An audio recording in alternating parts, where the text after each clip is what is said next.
the coach.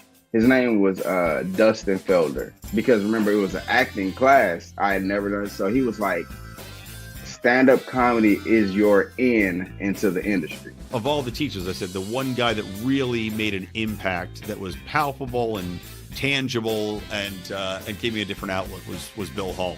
My dad, he's been in law enforcement for over 20 years. He taught like the 4 rules of gun safety. It was always the Mets, but like right out of the gate, it was Carter and Keith Hernandez. Those were the guys. You know, I just want to say thank you. I've been watching since I was a kid. Like I watched the Chappelle Show, and we would recite that shit all the time. It surprised me how much I enjoyed. I coached my daughter's softball team this year.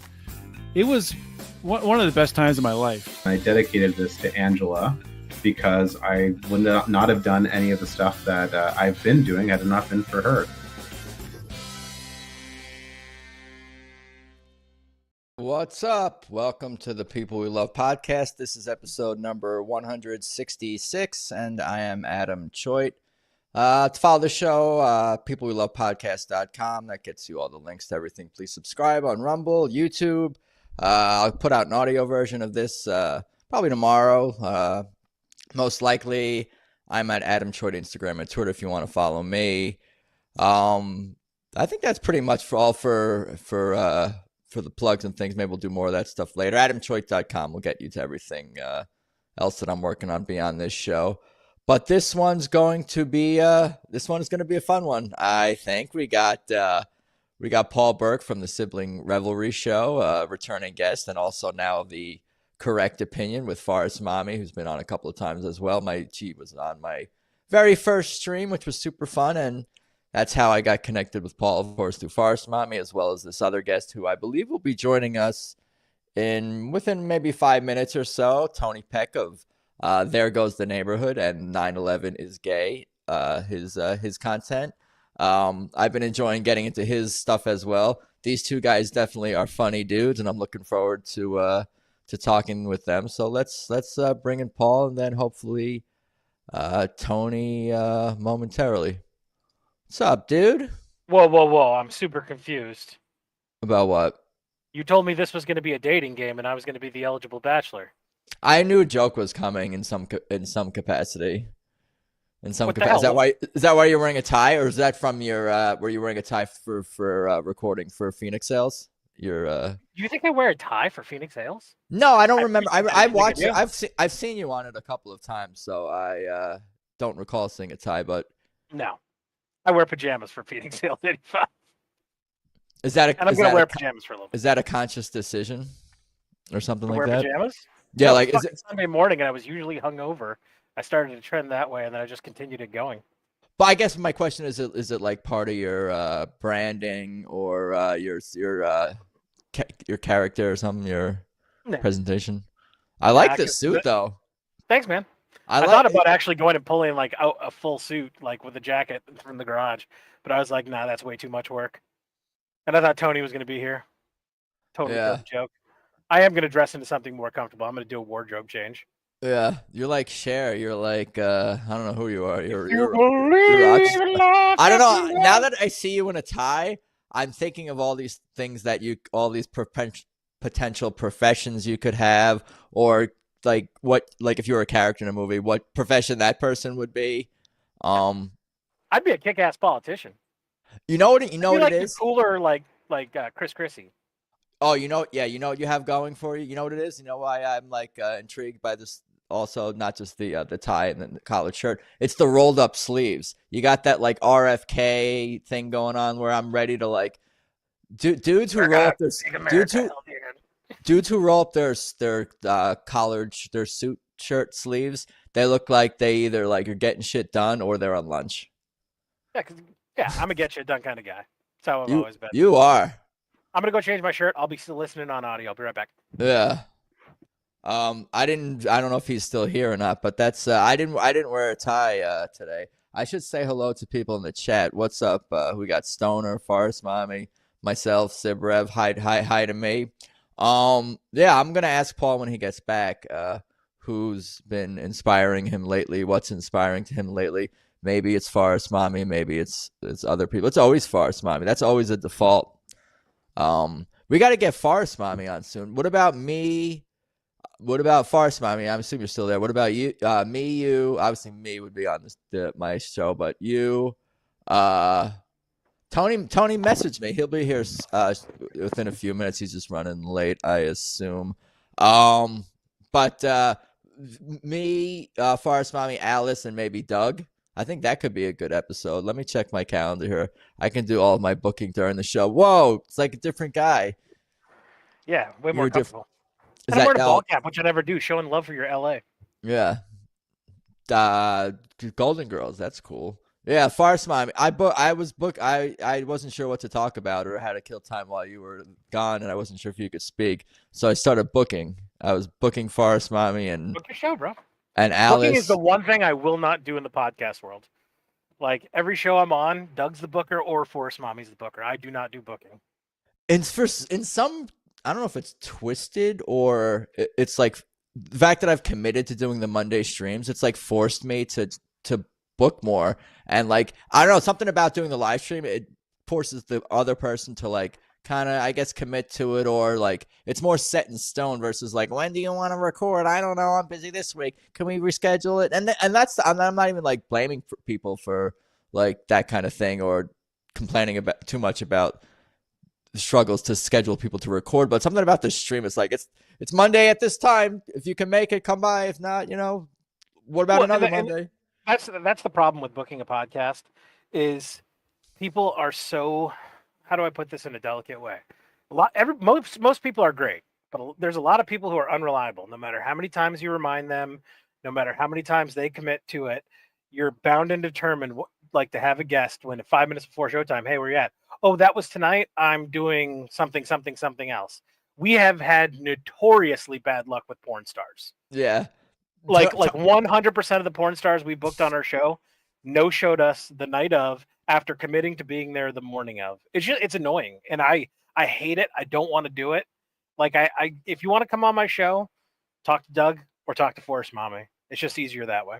Maybe Tony is a porn star, so that's part of why he's running behind. I believe that.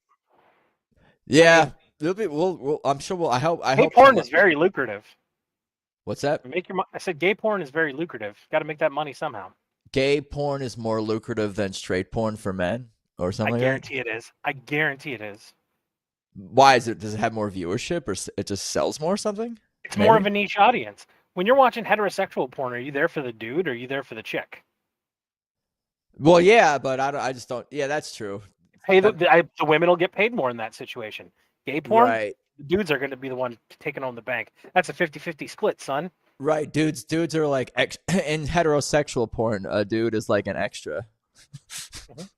Nobody's watching straight porn for the dude. Nobody, not even the women. And I know Forest Mommy will have my back on that one. Yeah. Well, who or what has been inspiring to you lately these days? You can tie it into whatever. What's up? What was the question? Who or what has been inspiring to you, particularly lately, last week, over the weekend? Inspired me? Yeah, or inspiring, or Ashley St. Clair's really inspired me. Has she? In what way? I want to bang a rich dude and get pregnant with his kid. I don't know if that's going to work out for you so well. Doesn't mean we can't try, Adam. Was the pregnant emoji? Was that like a real thing? That was a real thing that was on the computers. It still is. It's still there. Why is it? Do you have an iPhone? Are you an Android or an iPhone guy? iPhone. Is it there? I guess I never. There was never a circumstance where I needed to use a pregnant man emoji. So I guess I'm not totally sure if it's there or not. But I'm curious. Yeah, it's still there. Yeah, it's still there. What's the deal with that?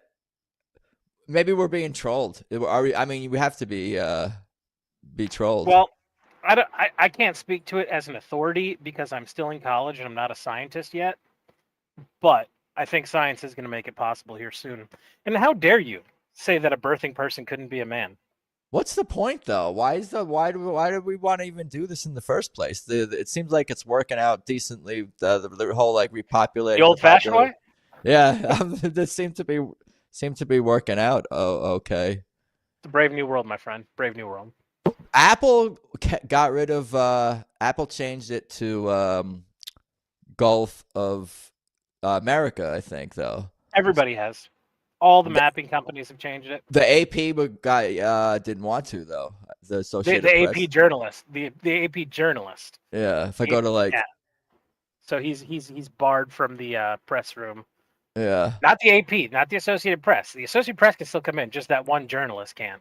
So that one journalist who didn't want to say Gulf of America is no longer allowed to come to the press conferences. So what you're saying is free speech is dead. No, free speech isn't dead. No, the Associated Press is an organization. No, I'm joking. I'm articulating the reaction of corporate media saying, "Hell, the sky is falling because, one guy can't go in the press room." Right. What do you think of the Gulf? I did see people talking about changing it, New Mexico to New America, like to point out some of the flaw in maybe the logic or where this thought process could go. But do you have an opinion? The right wing wants to change it, or the left wing, like out of protest? Oh, it was just a Twitter. Either way, it's funny. I think it was just a joke on Twitter saying, "Oh, what are we going to change this to New America now because it's Gulf of whatever." But what do you think about this? You know what it was? It was, I guess, naming it maybe is one step in a legal direction, so we could drill in the Gulf or something. Oh, it's Gulf of America, so it's like gives some more political capital towards drilling at if not legal capital. I mean, I don't think changing the name changes the law on drilling in the Gulf. I think Donald Trump is petty and wants to be remembered for good shit. And I truly think he thinks changing it to Gulf of America will be a lasting legacy for him. And honestly, at the end of the day, I don't care. This is the same argument when the left changed, military base names and took away the Confederate general names like Fort Bragg and Fort Benning and stuff like that. To me, I see this as the same thing. This is all shit that's not going to matter in 150 years. We're going to be dead by the time anybody's who gives a shit? I bounce back and forth between no one's dying because a name changes something, but then these other things have symbolic and they mean things to people and words or spells and certain it's a political statement. Tony's trying to get his system going. I can see him in the waiting room, kind of appear. I'll just try to bring him in. Is he there? Testing. He's blank. I'll bring him back in. Why is his name tag half a set of boobs? It's just a dot. You're making jokes. Trying to. Yeah. I would maybe a nipple. It's a small nipple. I knew I should have got that Gulf of America website name. Gulfofamerica.com. Is that a website? I'm for I don't know if he was the first person to come up with it, but Larry Sharp from the libertarian New York dude, he was always talking about the corporate naming, the idea of selling naming rights of public structures or whatever. The Verizon George Washington, which I'm sure you've seen those sponsorships, memes. Yeah, sponsorships and naming rights. What do you think of that? Is that a direction our country should go in the more in? I'm a free market capitalist. If people want to spend their money on stupid shit, it's their right. You naming rights are stupid shit? Is that what you're saying? Would you want to spend hundreds of thousands of dollars to have the Adam Choit Tower? If Adam Choit was selling merchandise and it led to sale, you don't want Phoenix sales. You don't want the Phoenix sales.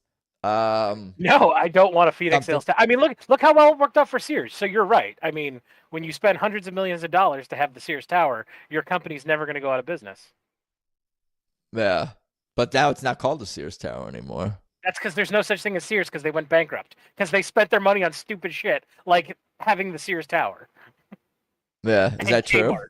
Is that how? Yeah. Is that the history went? How history? I mean, I'm sure there was way more than that. Other terrible management decisions. Yeah. But I mean, to have the Mercedes Dome, to have the whatever. I think Mercedes sponsors 2 NFL stadiums, don't they? What is it? What is it? I think Atlanta, the Falcons, and New Orleans domes are both sponsored by Mercedes. If they want to spend the shit ton of money just to have their name on a building, cool.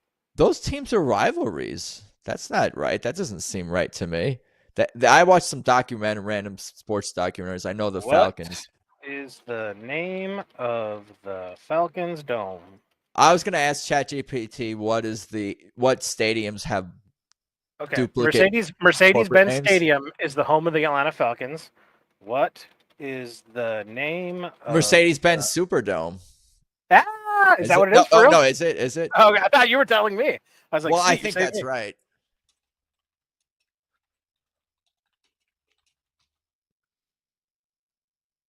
Formerly, it's the Caesars Superdome now. Caesars Superdome. There's a bunch of whores. It was Mercedes. It was Mercedes-Benz, though. Wasn't it? Yeah, no, I guess they only got. Maybe you can only have one at a time. Maybe that's a owner's thing. JC's here. The Caesars Superdome, originally the Louisiana Superdome, and formerly the Mercedes-Benz Superdome. Yeah. Commonly known as the Superdome. Oh, so the Caesars Casino from Las Vegas owns the naming rights to the dome. Yeah. What's up, JC? JC says oh my God, or OMG in the same way that Degen Stoner makes jokes about peanut butter and dogs to you. Is that a recurring, ongoing thing? Well, I think JC just does that as like, I'm really excited to see everybody here tonight. Oh yeah. Stoner's just being a fucking asshole with the peanut butter thing. Yeah. We're all a bunch of culturally autistic people. I want to be sensitive by separating. It's going to get worse as my explanation is going to make it much worse. I should see if Tony's messaging me, saying sup. I'll message him sup ? He was trying for a second there. Anyway, it is so nice to be on a show and not be in charge of any of the production of it. Oh, I get that. Yeah, no, that's cool. Like when I've been on your show or other shows, it's like I just got to show up and I don't even have to make sense, and people are. The only thing I don't like, and I didn't know this about StreamYard. So like my StreamYard is dark mode, so the background's black. Apparently that setting doesn't transfer to like when you're a guest on somebody's. So you have the white background, so everything's all super like white and bright in my face. Yeah, not a big deal. I didn't say that to like make some. I'm just trying. I'm wondering if it's dark mode for my guests. Like when guests come on my show, if it's dark mode for them. Yeah, our football team has gone through a ton of company names. I think is she referring to wherever the Broncos play, the stadium? Isn't it? It's always been Mile High, but does somebody sponsor it? It's no. Well, the Mile High was the old stadium where the Broncos played, and the Rockies played there too. They started there. The Rockies are in Coors Field. That I know. Yeah. It's the Empower. Maybe it is the same Field at Mile High. Right. Maybe is it? So it is the same. What the fuck is Empower? Yeah, opened in 2001. But that's not the original Mile High. All right, Tony's trying again to see him. An investment firm. Hey everyone. Hey Alice. Oh, I think we're ready. Let's bring in Mr. Tony. There he is. Testing. Tony.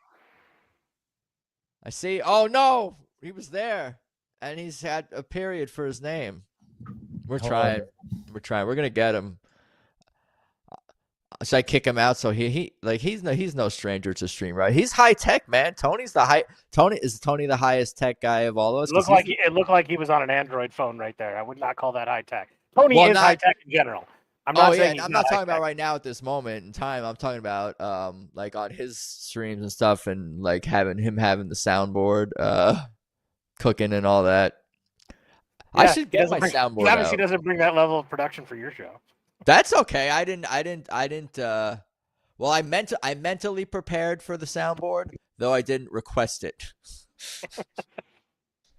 He has Jew protection. Bought a lot of it.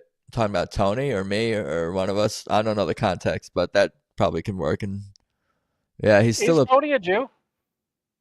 Well, he was wasn't he talking to you guys about that, or on his stream how he's converted? Adam, I have no fucking clue what the truth is out of Tony's mouth. That's what I was just gonna say. I don't know what's a bit and what's not. So yeah, that's kind of what I'm almost most intrigued by. If we're able to get him on here, is see if we can distinguish what is a bit and what's not, because he does have this sort of the Andy Kaufman performance artist, like almost like what like Sacha Baron Cohen character. What do you call that? Troll performance art? Here's my explanation of Tony in a heartbeat. And I say this with the most amount of love as I possibly can. I don't mean this as a bad thing. I mean this in a loving way. If you took Andy Kaufman and Mitch Hedberg, got them together, and they could have a child, Tony would be the byproduct of that. It seems right to me, and I don't think you have done like a deep dive on all his content. I'm guessing you're probably a somewhat recently discovered Tony? his content, yeah. Or I only watch for Giselle. You only watch for Giselle, yeah. I get that. Yeah, season 2, episode 1 was the first time I met him. First when he came on Golden Showers, the Forest Mommy. He's funny. He's funny fucking dude, and I do love people who like leave the mask of reality to where you never know what's real and what's not. I'm a huge fan of that. In some twisted way, even though he's like probably being a character trolling and we don't know what's real and what's not, he's still being his authentic self. If that, you know what I mean? If he's not though, what if he's not? Because you don't know if he's being his authentic self. Well, then you're authentically a sociopath. So like, I'm a sociopath to an extent. Yeah. Like I would say I'm me on stream, but I'm just me turned up to 11. Should I kick him from the studio? It says he's got that device not connected in the warning triangle. This is your show, not mine. Well, I'm leaning on your experience when you see like someone with that in the StreamYard. He can leave. He can leave and come back in. Yeah. I hope he does. I hope he gets on his like actual equipment. He's in the fucking room. Turn on a regular ass Canon. He got a camera. I know he's got nice cameras. Yeah, maybe yes. Go behind your desk. Give us the full. And I hope to God he's on an Android. I hope to God that's what he was using was an Android, so I can use that as a moment to shit on Android users. Except for Force Mommy. Force Mommy's Android's awesome. Yeah. Hers is the only one.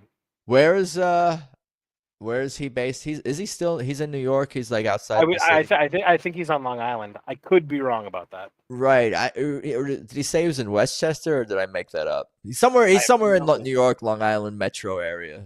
I think he's in Long Island. In the state of New York, we know that. Well, that's cool. Yeah, I was gonna I keep forgetting. I want to call into his show because I don't know if they're still doing it. They're doing those like monologues. They're doing a call-in show? No way. We're gonna do a call-in show on the CoWrect Opinion. I'm talking about Giselle and Tony, like their show. They do a call-in segment on the show. They have when I was watching a couple of times. That's weird. We're gonna do it. Me and Force Mom are gonna start doing a call-in segment. Yeah, I didn't know he was doing one. I'm gonna get inspired by all you guys, and I gotta get I need a table over here for my Rodecaster and to figure out how to use it again so I could do call-ins. But he was having people call in and do monologues. And I know he did it. He did it on Golden Showers. He did call-ins on Golden Showers. Nice. I want to do a monologue by Antonio Brown. It's this like memes post of his where he's talking about how he's sad about retiring and something about like basically how he never got to watch himself play, how that's like a tragedy. It was pretty awesome. I have such mixed feelings about that guy in a lot of ways because seems like a low character person who's done bad things. Some of them accused, some of them settled out of court, I guess. But his Twitter account is funny as fuck, and he seemed to push Trump across the finish line in PA a little bit. Antonio Brown? Yeah. The ex-receiver from the Pittsburgh Steelers, another team who... To jump off topic a little bit, can I suck your dick for a moment? Metaphorically. Yeah, that's what I meant. I'm not gay or anything. Yeah, I just want to say, last week's episode was really effing good. Like, having all those, like, Hollywood writers on, like Luke and Saren. And Sarah Ann or Saran, yeah, either one. Okay. I was like, damn it, once I typed it was typed out Sarah. No, that was a really good episode. Like, I thought it was really highbrow, really interesting. And then you go to me and Tony. That's your follow-up to that? Yeah, really no, this is it's how I can show. I'm showing my range. Tony is at his desk now, and I'm gonna bring him in here. So he was at his desk when he was on the phone. No, but he was. Maybe he's on a different computer. But let's bring in. Yeah, 'cause I bullied him into it. Yeah. What's up, dude? Testing. Hello. Oh shit, you're here. He's still on his phone. No. Which one is? Are you on your phone or you're not on your phone? Not the. No. issues here. I think because it's I was trying to be more humble for you guys. You guys kept talking about my technical prowess, right? No, Adam did. Adam did. One of you did, and to me, you're the same person. But I wanted to be a little more humble for Black History Month, guys, right? There he is. We got the soundboard. We got everything. Man, that's great. That's great. The soundboard's So I didn't want to flaunt our technological affinity that we have at our studio here. We wanted to actually, all of your listeners I know are pretty much low-class LA types who are living in tent cities in California. So I wanted to teach you guys how to live on a budget, actually, instead of showing you guys how to live on a high-tech setting here. So I wanted to actually show you, this is what my laptop camera looks like. Looks like kind of shit, right, guys? You guys are it's good. It's pretty good. It's pretty good. It looks like it's old school World Star Hip Hop, like we're about to watch you like get your head cut off by a terrorist. It's like that glitchy. Yeah, World Star Hip Hop, a lot of Black culture for Black History Month. Courtney in the chat saying we all should take the batteries out of. Who's Courtney? She sounds hot. She didn't. We got to remember to take the batteries. I didn't know that taking the battery and the smoke alarm was like a race thing. Like I'm proud of myself when I don't know certain racial epithets or stereotypes. I'm like, that's a thing, really? And then it's funny. It's not taking your battery out. It's not taking your dead battery out. Yeah, you know what I mean. Yeah. Well, being lazy and not changing the 9-volt. Absolutely. Yeah, 9-volt batteries. But the thing is, when I think of Black History Month and battery, I think of Ike Turner and Chris Brown for the battery that they've done to their spouses, right? I thought you were going to go. I thought I was waiting for a Rodney King reference. It's upsetting, obviously, the domestic abuse those guys have committed, but the music from Ike Turner, I'm not a Chris Brown fan, it's not really my thing, but Ike Turner is a pretty damn good guitar player, and they did a lot of great music, and I think that makes the beatings worth it, right? Yeah. Gets overshadowed by the size of his fist. I'm not endorsing anything said by either of these. Why not? These gentlemen. That's a smart move. That's a good move. Wait, why? What do you endorse, Choit? Ike Turner. We're here celebrating Ike Turner. So you endorse his beatings of Tina. No, we don't. Why do you have a dot as your name? Yeah, what's that all about? That was actually left over from Indian Heritage Month for the dot heads for listening in chat right now. Do you come up with this on? Is that a joke that you're coming up with spontaneously 5 minutes ago or a week ago? When does something like that appear in your head? Or wait, what joke? The dot head. He's asking you, is your wit that quick where you just came up with the dot head thing on your Paul, own? We're not going to learn the actual fact and truth. Okay? Can you at least let the audience know what your real name is? It's Tony. That's public. Yeah. He's not. I know. Uh-oh. You're not the only one with the soundboard, Tony. What? How about that? What is that? No, I hate guys with soundboards. I lose all. Here's the thing. You took that personal. And I do hate every asshole with the soundboard. And I had a soundboard when I made that fucking statement. So the truth is, I hate myself, Tony. I hate myself. Okay. Now it's working. Oh yeah. Now it's working because I also had to download a virtual fucking mixing board. And I have to download a Google Voice number because we're doing, I don't know if you heard, we're going to be doing Colin's segment on our show. Super original. First show we're doing it. First one streaming. I'll call. I love you, Jess. Yeah. So who else inspires you for footsteps? Nice. Yeah. Job. Who else has been inspiring you for Black History Month or otherwise, Tony? Good question, Choit. So I'm actually wearing this shirt. If you guys noticed, Black Girl Magic. Nice. You're an ally of magicians, yeah, of course. But to piggyback off of that, I brought some other Black History Month. As you guys know, your listeners are big February followers, right, of Black History Month. Correct? Sure. I assume so. Who is? I mean, yeah, we learned about this in school. Good to hear. So I brought my niece here. That's a doll. Thanks, Adam. I'm putting an audio version out of it, but I wasn't saying it for the audience. I was just reacting out loud. For the visually impaired, he's holding up a Well- melanated doll. Yeah. Very astute, Choit. So I'd like to hear your astute take on who is this? That's probably something racist from a previous, I'm guessing. Incorrect. That's This was that the is really Pillsbury my Doughboy? syrup maiden, Mrs. Jemima. That's the Pillsbury Doughboy in blackface, I think. Wrong again.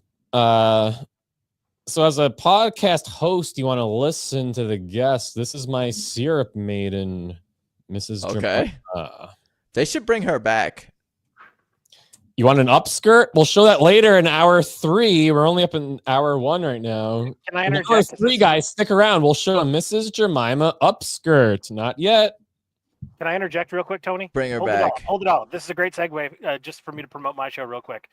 This week for classic movie review, I did nominate Gone with the Wind. So if all of you could go over to my Twitter account and vote for Gone with the Wind, that'd be great. Thanks, Tony.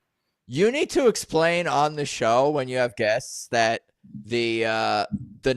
what film you nominate that you want it to win, like, because you just say name a film and people are like name a film.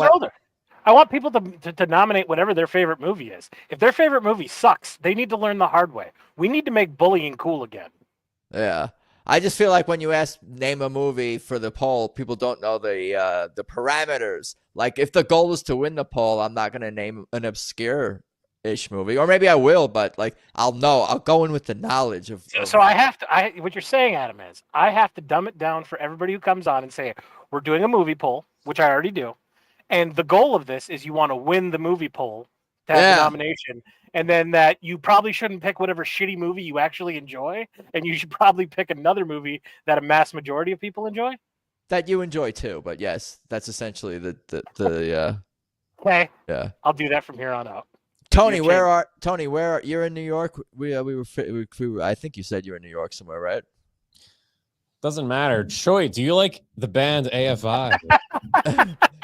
I'm not. I don't think I know them super well. I'm gonna go get not some water. this Talk week. amongst yourselves. You look like the singer of AFI during his gay clubbing era. Let me see if I've gotten him as a Up doppelganger. Davey Havoc during Davey Havoc. It says 2010. That's the gay era that I look like. He might have. Well, no, the gay is here nor there. It's No, I could see it a little bit. No. He got brown eyes though. My eyes are hazel, but no, I'm not saying you look gay. I'm saying you look like the lead singer of this band during this particular era. Wait. Are you saying there's a distinction between brown and hazel? Is that what's happening right now? Isn't there? Hazel's like green. I would say hazel is like brown. Yeah. Brownish green. Well, you said the word green. What is hazel? Well, the podcast is People We Love. I thought this might have been one of the people that you love, is Davey Havoc from AFI. I want to change the podcast to People Who Inspire Us, because that's really what it's kind of loosely. Wait, us? What's that? Who's us? Me? All of us, me and the guests especially. Yeah. Well, neither you nor Paul inspire me, so should I not be here? Well, not yet. Well, I like Paul. Me and Paul really bonded in the last episode. That's why I like Tony too. And yeah, Tony, I enjoyed listening to you Tony, guys. I agree. You do not inspire me whatsoever. Just a reminder: this Friday night on the CoWrect Opinion, we'll be doing a live call-in show for the first time ever in a segment. Completely original, no inspiration from anybody else. Are you gonna have people call in and do monologues? Are you going to be very sarcastic with the female co-host? Are you implying that if other people did do call-in segments, that they stage them? Is that what you're saying? We never staged the call. You want me to call Giselle right now, unstaged? Sure. Whoa. Does she inspire you? Wait, I thought you were going to try to get Giselle on here tonight. How come she didn't come? Yeah, we tried, but she couldn't. Maybe in the future. I left the door open. She's fucked up. I don't know if that was the reason why. I mean, first of all, me, who is her handler, we do one episode a month. And you think I could get her on guest appearances in between those appearances? You guys have to have real conversations at some point offline. Like that's like when you're just. What do you mean? Because she seems, I don't know her super well either, obviously, just from a few episodes. But she seems like a troll, a sarcastic troll, also performance artist. What do you mean? Wait, Choit, tell me, can you hear this sound? The clapping, yes. All right, good. Let me. Hey, real quick. Can you guys hear this sound?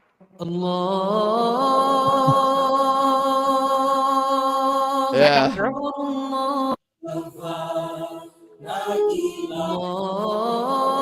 Oh man. You trying to combat my sound? Is it a Jewish holiday today? Distraction, Tony. There's almost a Jewish holiday every day. Your people invented it, right?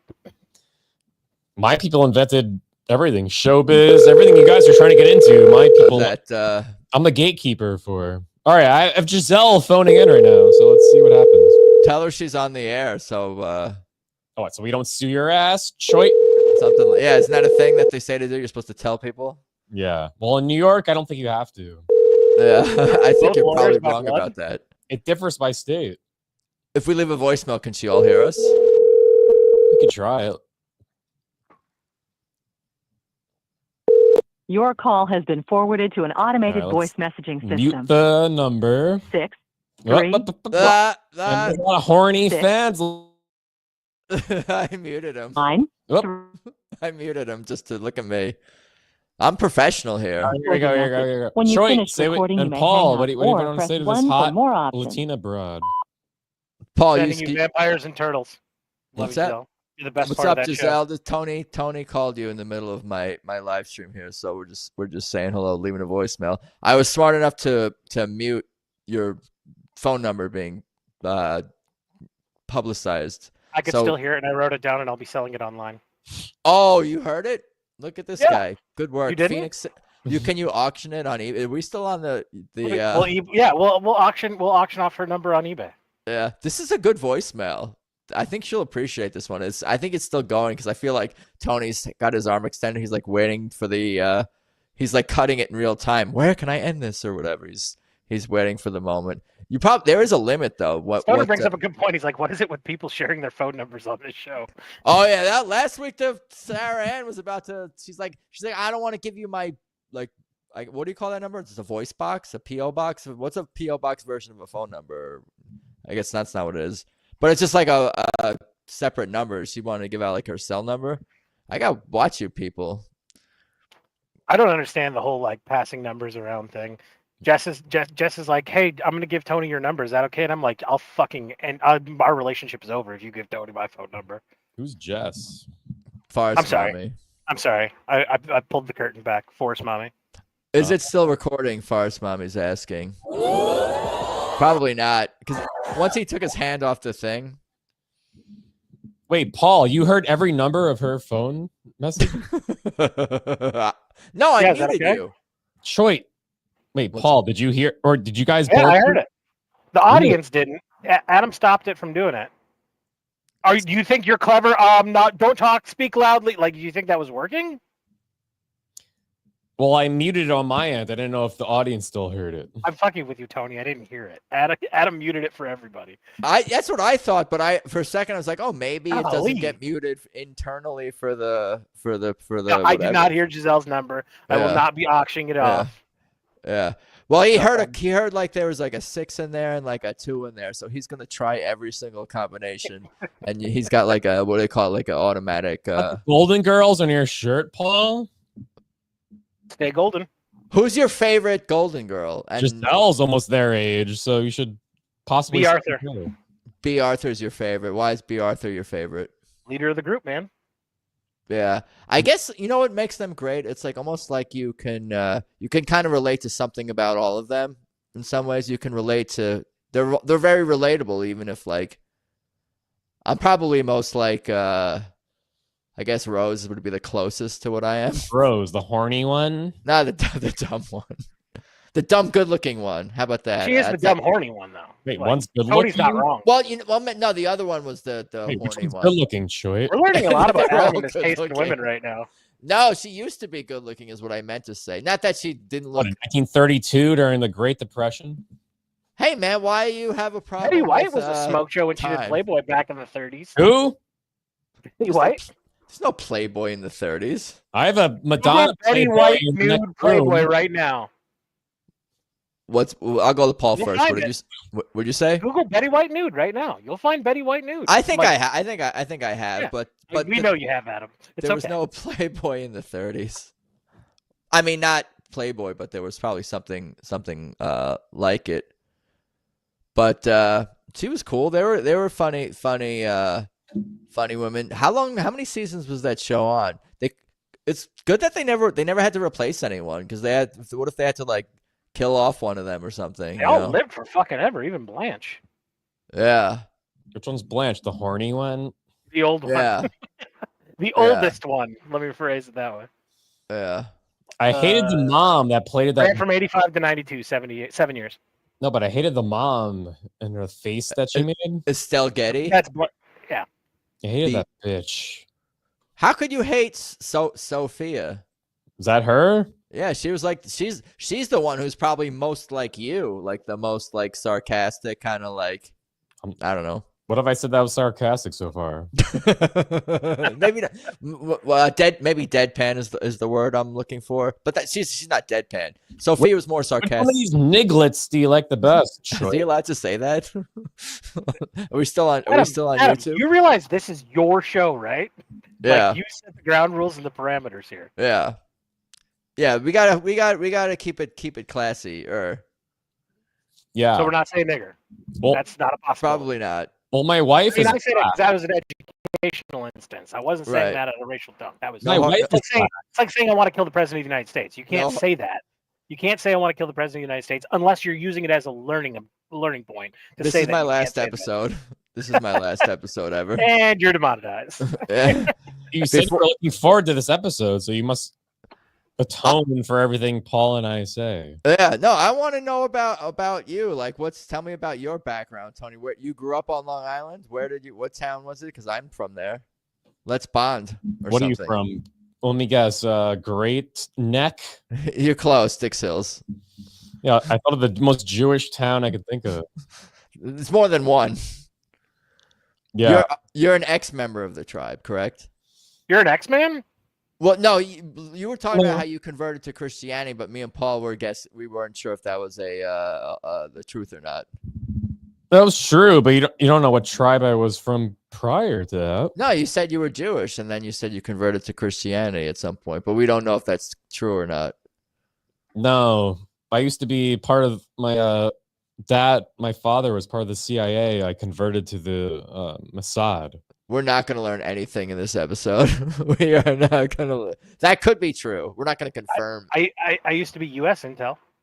Ooh, that's right. That's true. You're He's a not military man, correct? Yeah. That is correct. You were in the Navy with all the gay gentlemen. We just call them gentlemen when you're in the Navy because you Right. don't need the distinction when you're there. I got to find Tony's LinkedIn, and it's going to be like, accountant at so-and-so firm. It's going to be like, just totally like. Like Jewish? No, that's not what I meant, but that too. No, Side note. You just said accountant in a Jewish voice. Well, Where did you get the picture for Tony for the thumbnail? I meant you have like a non-controversial. Oh yeah, well, yeah. Answer this, Choit. You got that thumbnail from me with a tunnel Jew. You were choosing one of my most Jewish photos I have of myself. Yeah, Is What was that from a Choit? thumbnail or something? Huh? I don't even know what that was. Very suspicious, Choit. Let me see. What did I? It looked like he was going to a middle school dance in his nicest Misfits T-shirt, and you cropped the girl he was going with out. All right. Yeah, I cropped Giselle out. It was me with the tunnel Jew, David Saltzman. That was a recent picture. Yeah, it was from like 6 months ago. How do you do it? Since then. Good for you, brother. Look good. I looked really fat there. I know you chose the fattest photo of me, Choit. What the hell? Choit, you did choose a fat photo of him. I mean, I'm not going to get mad at you for that because I'm fat in every photo I'm in. But for him, you really did choose a fat photo, and I was kind of like, that's kind of fucked up, Adam. But whatever. I was going to let it go, but now that we're talking about it, Didn't he choose the photo? No, what? I didn't choose my photo. Did you get to choose his photo? I think that Why was is from everybody sucking on Tony's dick? How come he gets to make all decisions for him? I didn't choose anything. I think I chose that fat ass photo of me. That was a thumbnail that Rumble must have chose, or one of the platforms that I just grabbed it from. I don't know, man. Rumble's run by Schmoily Schmeckenberg. Yeah, I want to know about your hair and how does that what's goes into the style. How do you put that? What's that? It's called mousse. Is that what it is? Mousse or gel or wax or? Oh, are you still rocking LA looks? No, actually, it's well, you guys aren't from New York, so as you guys know, New York is doesn't have a ton of rainfall compared to what are those places? Seattle. Those places, a lot of rainfall where you get very staticky and hair like this. Fish markets. Right. Well, the fish we get here is actually from tunnels. A very damp. If you want to get hair that looks like a shit nest like this, you actually want to get very damp, which actually occurs underground, as you guys know. I want you to talk to Alex Stein. We got to get you guys together on a show at some point. I think that would be an interesting. Oh, Alex. No, I know Alex. Have you guys collaborated in any capacity? Courtney just hit you with an actually. We New met York has more rain than Seattle. We met in Atlantic City, me and Alex Stein, actually. Nice. Courtney, what'd you say? Actually, New York has more rain than Seattle. Is that true? Not true. Don't listen to a woman's opinion on weather. Whoa, she's a hot woman. Be fair. Be fair. I am being fair. My fair maiden, listen to me. Weather in New York is actually not as damp as Seattle. I think the chat it's stuck. The comment is stuck. Does that ever happen? I don't know what that means when you say stuck. It's stuck on the screen. The comment. Actually, New York has more rain. That must mean it's correct. No, let me look it up right now. Actually, I'm asking ChatGPT. All right, Paul, you do it. I trust ChatGPT more than a woman. Seattle has a reputation as the rainy city, but New York actually gets more annual rainfall every year than Seattle. New York's average rainfall is 50 inches. Seattle's is on an average of 37 inches. Please apologize to Courtney. And as I tried to tell you, more hot women broadcast weather in this country than any other women or men in the country. Yeah, well, Courtney, rule. Yeah, I'm back. Makes sense from a Simps standpoint. Absolutely. I am a simp for Courtney. I'll admit that. Makes a lot of sense. 100%. However, that statistic was actually for Manhattan, New York City. I'm from Long Island. Might as well be a whole another state at that point. Courtney could Google Long Island statistics, and then you might look a little smarter than you are currently. Rain talk. Yeah. So Long Island is actually a whole subset island of its own, separate from Manhattan, which is also an island. Two different islands. Not every island is alike, Courtney. Contrary to popular belief in the clubbing realm that you are familiar with. What high school you graduate from? Who, me or Courtney? You, Did Tony. you guys grow up in the same area? Am I missing that part of the story? We're both from Long Island, but I forget what town he's from. Yeah, no, me and Courtney grew up I actually used to date Courtney. Yeah. So she's a little bitter. I actually ditched her for this syrup maiden that I used to date after her. I was told I wasn't told there would be geography. That's good. Yeah, I mean, usually women don't really care for geography. I watch a lot of Horseshoes and Hand Grenades. You guys know that show? It's run by two different women, Conspiracy Extremista. And Never heard of it. Ass Butera. Two different women. Yeah. And really, weather is really nothing to do with the women's concern. It's really kind of a Middle Eastern, Gaza is like Jerusalem concern. So if anyone really wants to talk about weather, don't talk about it with Choit. Well, I guess you could talk about the Choit. Not Paul, not me. we're not really weather guys. We're more. I'm here for Black History Month. Yeah. Choit, if you want to talk about weather, talk about Choit. You could deal with the LA fires and I didn't start them. Fucking around with FYI. What? Courtney says, yeah, Tony and I have a history. He left me because of all of my weather knowledge. Yeah, that's right. Never heard of horseshoes and hand grenades. I haven't either. Weather's gay. What is horseshoes? Is that a real thing, or are we just making shit up again? If a rainbow is gay weather. No, it's it's like the top 5 podcasts right now dealing with what's that recent thing that people have been doing with it says it's a band. Government spending. Doge? Yeah, they do a presentation on Doge. It's kind of more of a political financial show where they talk about Doge. But yeah, Courtney and she's from Great Neck. That's where Andy Kaufman's from. That's where Jerry Seinfeld's that's from. That's what we were gonna ask you. Did you hear my comparison? Did you hear my comparison to what I thought you were the product thinks you're of? Andy Kaufman and Mitch Hedberg combined. A little bit. They're kid. Like they got together, had gay orgy sex, plugged their sperm into an egg, and then you were born. From a pregnant man. Would you care to dispute? Andy is actually still alive. He faked his death. That's a popular thing. You know how he knows that? Just because you said that. Father. What's that, Paul? Said you know how he knows that? Because it's his father. Well, he said he would do it over time and time again with all different books and stuff. What up, Iron Lunger? Oh, what's up, dude? There he is. Talented musician. Why? What's he talented at? Piano, singing, talking shit. He's a good singer? Wait, what's his favorite song he sings of yours? What's his favorite song of what? Well, you said he's a talented singer. What's his favorite? Hold on, I got this. I speak Tony. Adam, he's asking you, what song of Iron Lunger is your favorite? I don't know. I've only listened to him in this chat, and then what did he sing when he played Yellow Brick Road stream? Oh yeah, Yellow Brick Road. He likes Yellow Brick Road. Yeah. He's a real musician. Not like do you play music at all, Tony? You guitar, sing, any of that stuff? No, I'm more of a ghost writer where I have other Jewish gentlemen write songs for me, and then I usually take credit. Yep. You have a team. You're the on-camera talent. You can sing, but you don't write. You're not a songwriter.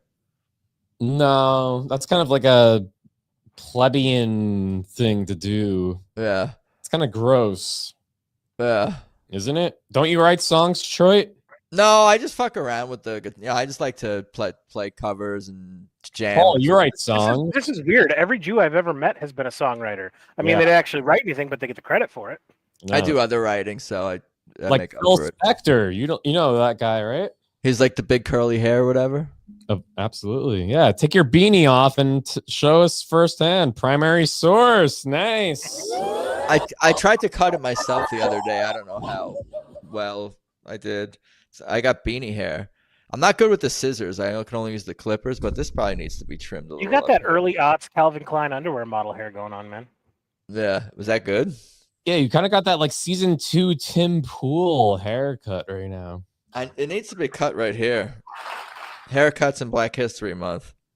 This is what we're here to discuss. You like Tim Pool? Do I like Tim Pool? Sometimes. Depends on. I guess it depends on the guest, the topic. He could be wrong and annoying, but he could be right. What's that? What do you hate about him? What do I hate about him? I don't know if I hate anything about him specifically. When I hate that I don't have his infrastructure or money. Yeah, there's that, and then I don't know. He's not a libertarian, and that's pretty much what I would describe not a conservative myself. or a liberal either. Yeah, but aren't you an Israeli first guy, Choit? I am not. I wouldn't say that. I'm a humanity first person. So you're on Team Palestine. Oh yeah, I'm on Team Hamas actually. They meet Tuesdays. That's why I stream Monday, because my Hamas stream meetup group is Tuesdays. Thank you. Guys could come if you want. No, I'm against the war. What's that? Paul, you're using your soundboard? Yeah. Oh, that's Paul. I don't know where it's coming from. Could be anyone. No, I don't like the war. I'm against the war and the killing people and blowing up cities. That's bad and seems unnecessary. Why? What's wrong with it? What a hot take you just had there, Adam. I know, Say that right? hot take again. You were away from the microphone, so people didn't hear that hot take. I was saying war is gay, or it's bad and stupid. I knocked something over. What did I knock My official over? position on Israel versus Hamas is I don't give a fuck. I just don't want to pay for it or spend American lives on it. That's it. I just think war is stupid, and I just don't believe that there's ever really a reason for it. This just seems irrational to me and stupid. Like, just figure the shit out. Like, I don't know, go out to dinner with the people instead of having the war or whatever. Just smoke some weed, man, or do whatever. I don't know. I'm an idealist, so I'm probably not the right person to. I'm a anti-war, peace dove libertarian. Not that I'm not for self-defense, but You sound like a Burning Man attendee right now. I've never been to Burning Man. I don't think that's my scene either. Because you know why Burning Man is stupid and dumb. Coming from someone who's never been to it, it's because it's not sustainable. Like, that's why it's dumb. It's like it's not. Why is it not sustainable, Adam? What do you mean by it's not sustainable? Otherwise, they would have like, oh, I'm gonna give you free gifts. We're just gonna give each other things, and it's just gonna be excess or whatever the hell. It just doesn't seem like. Civilization where only a few people contribute and everybody else just show up and suck off that system for a weekend, and then they all like light everything on fire and then go home. Like, you're saying that system's not sustainable? You're more of the sarcastic type. I guess that's what I'm saying. That is what goes on there, correct? It's dumb because Nick Gillespie goes. Yeah, it's for like left wing. It's left wing. Who the hell's Nick Gillespie? This is from Reason magazine, libertarian guy. Yes, first, mommy, firsthand who that is. A Beltway DC libertarian who wants to go to, I guess, wants to be approved by the DC crowd. All right, all the fans are listening to us right now to hear Forrest Mommy's opinion, right? Correct. Should we phone her in? Yeah, you can. Yeah, well, I could send her to Forrest. Well, Forrest, you can join. He's saying he'll call her. He'll call her.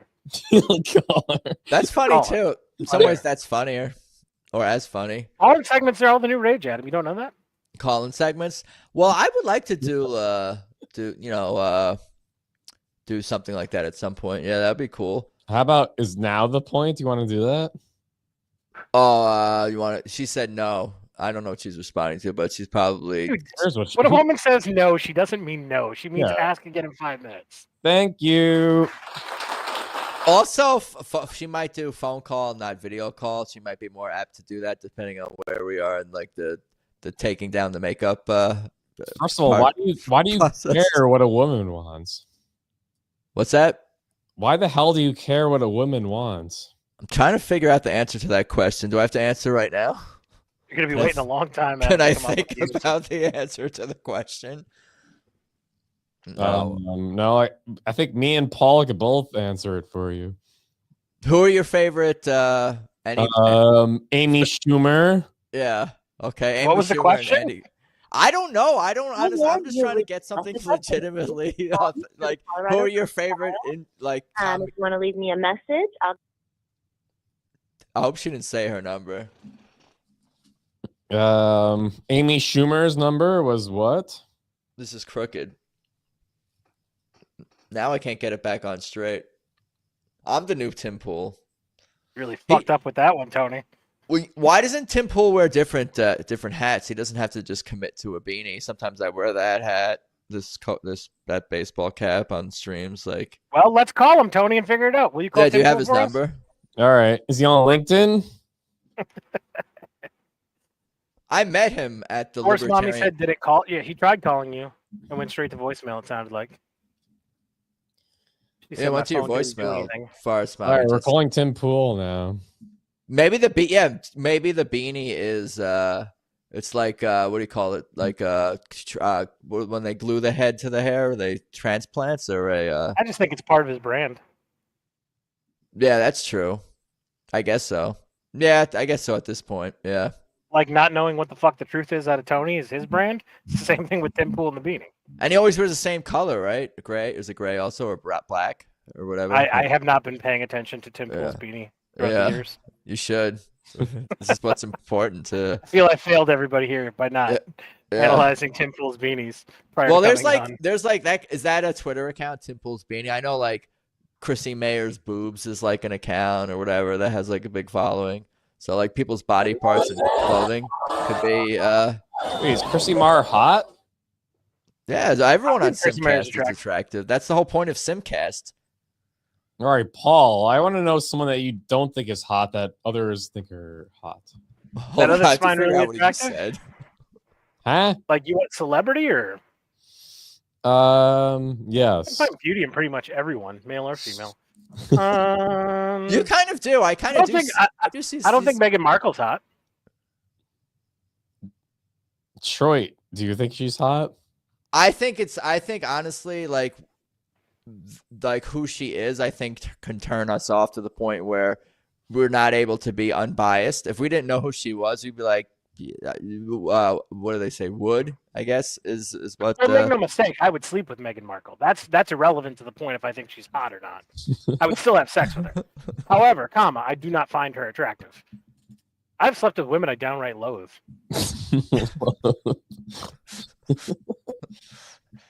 Can't be picky when you look like this. Yeah, no, I don't know. I don't know. I guess I'm not sure because she seems like I don't really know much about her, but she's an elitist who pretends to be blacker than she is. Is that fair?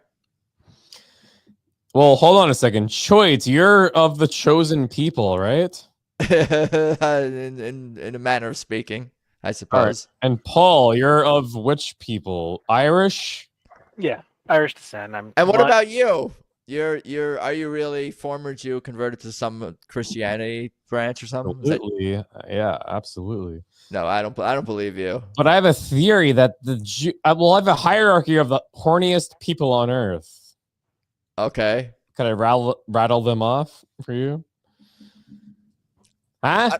Yeah, I guess so. Your show. Can I rattle off the horniest races on earth? Yeah, just rattle them off without explanation first. How about that? Sure. That was his plan. You didn't have to specify that. No, I'm more afraid of the explanations. And all maybe I'm easing my way into it. All right, let everyone else read into it. Jews number 1, horniest. Number 2 is actually pretty close. Paul doesn't fall under the realm though of the second. It would either be Indian? I think the whole species is a bunch of perverts. Not feather. We're all a bunch of. Jews number 1, bar none. Number 2 would be a mix between. You talked about this on another podcast. Muslims and Indians are number 2. Did you talk about this with Giselle, I think, or on another pod show? Possibly, but that bitch didn't answer, so who cares what she thinks? Number 3 is either blacks or Mexicans, but number 2 is either Indians or Muslims. Yeah, I don't know how scientific this. I think the whole species is a bunch of perverts. Sounds legit to me. Bunch of. Paul agrees with my ranking. Yeah, I think it's pretty close. I mean, I would shuffle a few things here and there, but we're not too far off. Wait, Paul, what are you, Irish? Aren't there the most Chinese people? Irish, they have 1 billion people. Irish aren't horny, no. What about Chinese? Irish are horny. Chinese aren't horny. Reproduction rates is not necessarily. It's a different thing than horniness. Well, Chinese kill half their born. Rightfully so. Paul, what are you, Irish? That is the correct answer. Yes, Irish. Yes, totally Irish. They're pretty horny. I mean, yeah. But they're also drunk, so then you got the whiskey dick factor. I don't know. Yes. No, but every continent has some kind of alcohol, I guess, that you can. Yeah. The Israeli alcohol is children's cock blood. But Paul, speaking of which, are you drinking? What do you call it? What's that blood drink? Adrenochrome. Adrenochrome. You got that tonight cooking, or Do you have the bottle? Can I see the bottle? Do you have it there? Otherwise known as Hennessy with a sticker. I have the bottle, but I'm not drinking it. No. Is that what it is? That what that is? Is Hennessy with a sticker? No, I know it's Black History Month, so Paul's making that crass joke about. Yeah, I was going to. No, it's I was not. going to try to make a Hennessy. No, it's not Hennessy. No, I'm actually drinking sherry tonight. Yeah, that's red. That's red wine. That's what on Frasier they drank, right? Really? You watch Frasier? Tell me, dude. You watch fucking Frasier? Like, I want to know about like all this like nerdy shit that like. I want to know I want to know two things that you're ashamed about. No, that's not the right way to phrase that question. But you definitely watch like Frasier. Maybe you watch Friends. Did you watch Friends, Tony? I watched some Cheers only at like 3 a.m. when my uncle actually had breast cancer. So I watched a lot of Cheers when he was going in and out of the hospital when I was a young. I'm sorry if that's true. That story. I'm sorry if that's true. Everybody knew his name in the cancer ward. Absolutely, yeah. Yeah, no one is ashamed of watching Frasier. What did Courtney say? She seems like a hot broad. No one is. Courtney's all about the tossed salad and scrambled eggs. You know what I'm saying? You know what I'm saying? You know what I'm saying? Nom Zane. Frasier was a good show. What other were your favorite shows growing up, Tony? Cheers. You strike me as a Murphy Brown type of guy. Talk about it. No, I watched Jackie Brown, that Tarantino movie though. With that colored gentlewoman. Pam Grier, so hot. Yeah. Again, this was her when she was a youngin. That's a doll. Oh, this is doll. For those visually impaired, he's once again holding up the melanated doll. Dude, something about I was in Walmart and they did have like a big display of black dolls for Black History Month, which is totally fine. But I'm like, why not? Why don't you just have them like normally, like have them out? Like, wait, what's normal in your eyes? Just you know, Trip Capitalists would sell the white dolls as albino dolls during Black History Month, just so they could continue to make the profit. Something it seemed, I don't know about. I guess it's something about it seemed very pandering for a weird product. I don't know. Corporations pander to people based on gender, ethnicity, and race. Yeah, that's No. messed up. Yeah, I need to learn to pander. Who should I pander to? I don't even know who to pander to. I'm so bad at this. I gotta think about that more. Pander to yourself, man. Yeah, no, you're right. You're right. Yeah, to Jesus, That's what you isn't that what you would say, Paul? Is that you have to be with Jesus? He's your guy, right? And Tony too. Is he my Lord and Savior? Yeah. Do I go have beers with him on Friday? No. Yeah. Our relationship isn't like that. Sunday is his day of. Sunday belongs to Phoenix Hills 85. Seventh-day Adventists are Christians, and they don't roll on Sundays, bro. They're Saturdays. Yeah. I see. I got invited to a Seventh-day Adventist church recently. What do you mean invited to? Like, hey, Paul, I want you to date my daughter, and I think it would be really cool if you showed up to our church on Saturday because we're Seventh-day Adventists, and we don't go to church on Sunday. Isn't that cool? You didn't show up to that? That sounds like Jews. Why the hell did you not show up to that? Saturday. Why? She's lovely. Okay, it's like I call a neighbor. I live in the middle of fucking woods in the UP, but like it's my neighbor. I don't know. She's weird, and she's like 10 years younger than me. Her dad's awesome. Her dad owns a huge business. You ever seen like you guys ever watch car refurbishing shows? No. Are you familiar with the premise of like there are TV shows where they refurbish cars? Yeah, of course. Like souped up with Exhibit? Yeah, well, you ever seen how like they bring parts into a special room in their shop and they paint them like in a special exhaust room? All those paint booths are literally made a mile down the road from where I'm at. Upper Peninsula, Michigan. Middle of the woods. Yep, literally middle of the woods. There's nothing for miles, and then all of a sudden there's a big manufacturing plant out in the middle of nowhere.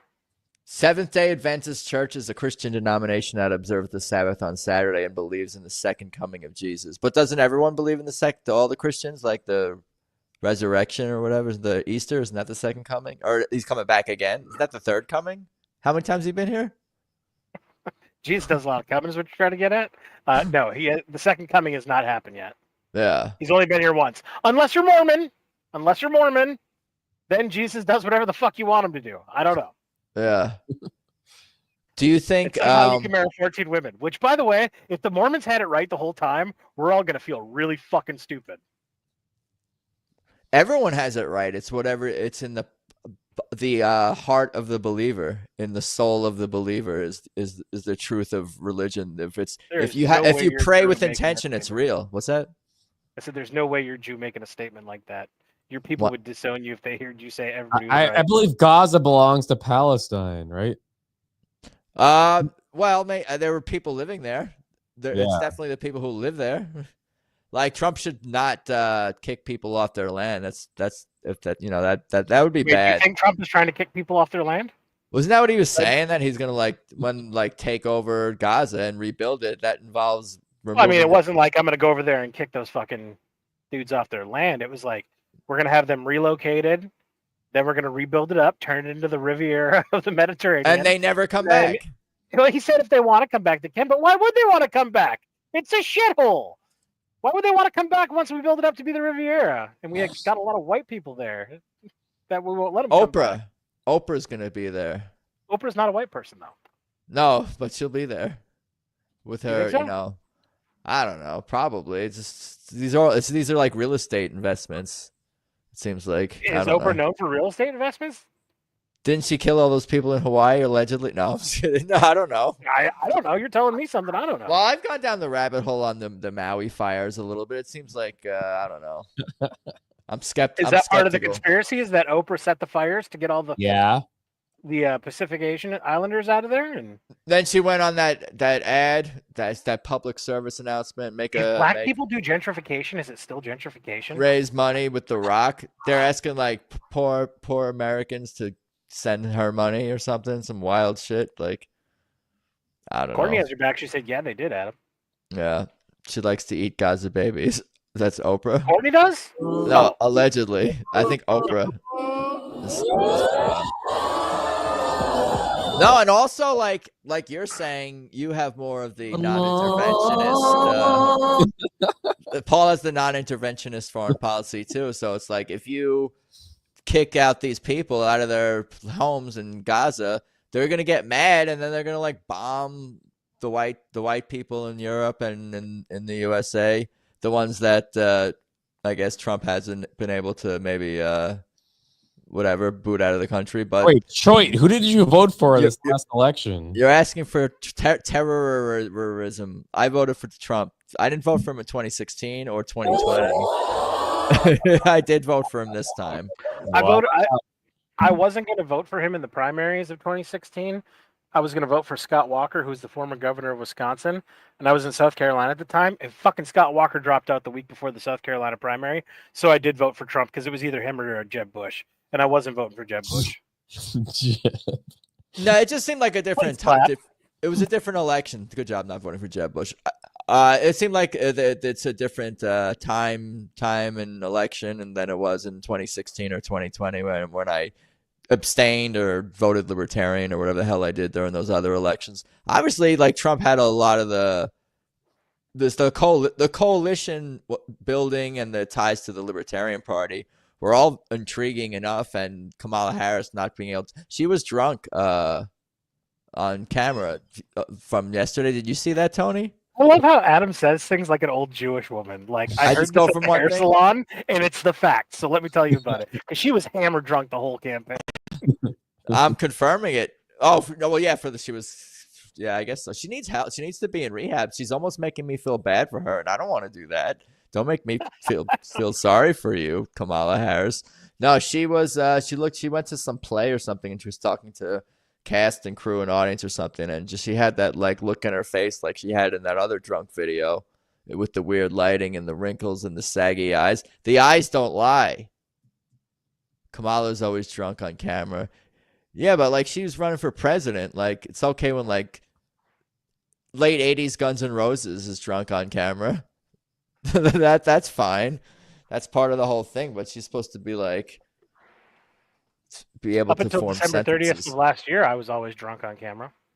I want But to I take a changed my screen ways. cap of this. I'm going to take a screen cap of Forest Mommy's Wait, Choit, you went to January 6th March? What's that? You went to the January 6th March, right?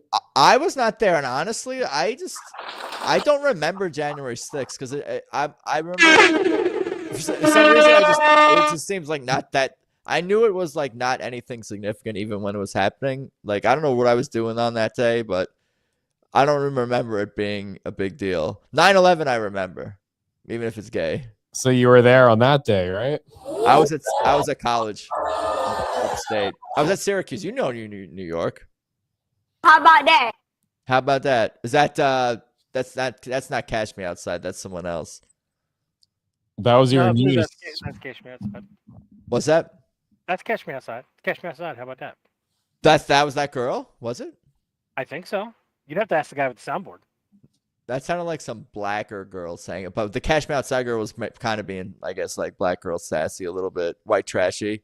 Wait, how do you distinguish between black or non-black? Play the clip again. Yeah, Tony, play that one again. Okay. The chat will tell us. that? Thank you, Tony. That ain't the white girl who's the Cash Me Outside, is it? That That's sounds. Cash Me Outside. Yeah. Wait. Why was that not white to you? What do you mean? Sounds more black. It sounds like she's from like Atlanta or something. Maybe I don't know. Describe what you mean by vocally sounding black. Yeah. Which part? What do you mean? It sounds like her aunts and uncles had like a lot of soul records. That's what I'm saying. And a lot of abortions. I don't know. That's we'd have to go case by case basis. Answer the question, Adam. What was the question? Oh, what does a black female vocalist sound like? How do you distinguish between somebody being black and not, just through voice alone? How do I describe this? I run into this problem actually on my Tedeschi. Is Ebonics the word you're looking for, Adam?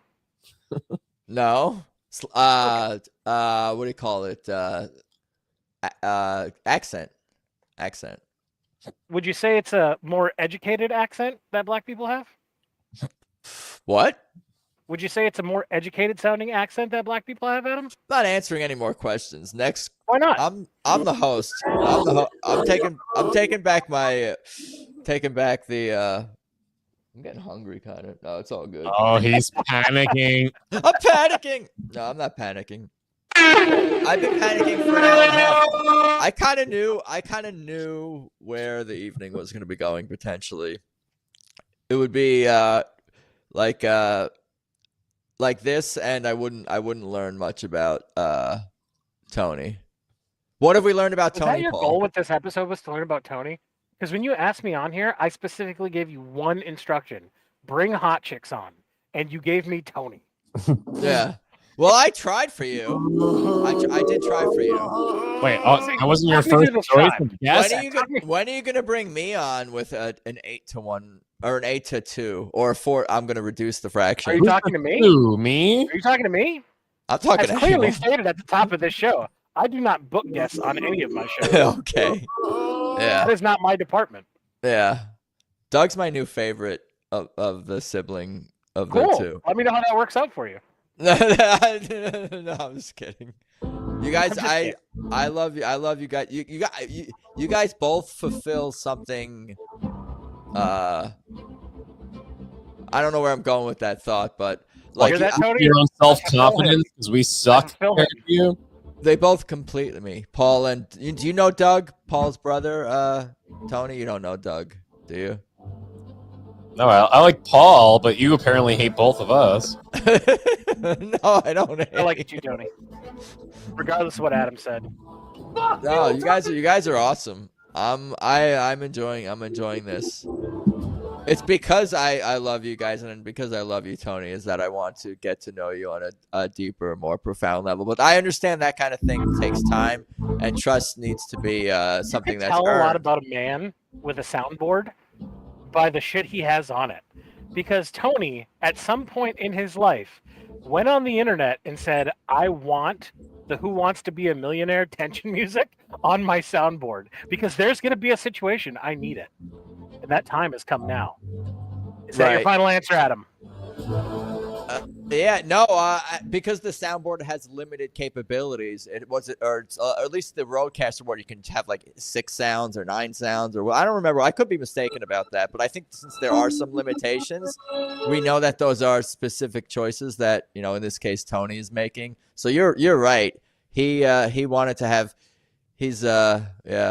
No, to be a fly on the wall when Tony's no, it's true. The soundboard does have limitations, but there are some sounds I actually can't control. And when Choit talks, there's a sound I kept trying to filter out, but I couldn't. I don't know why that is.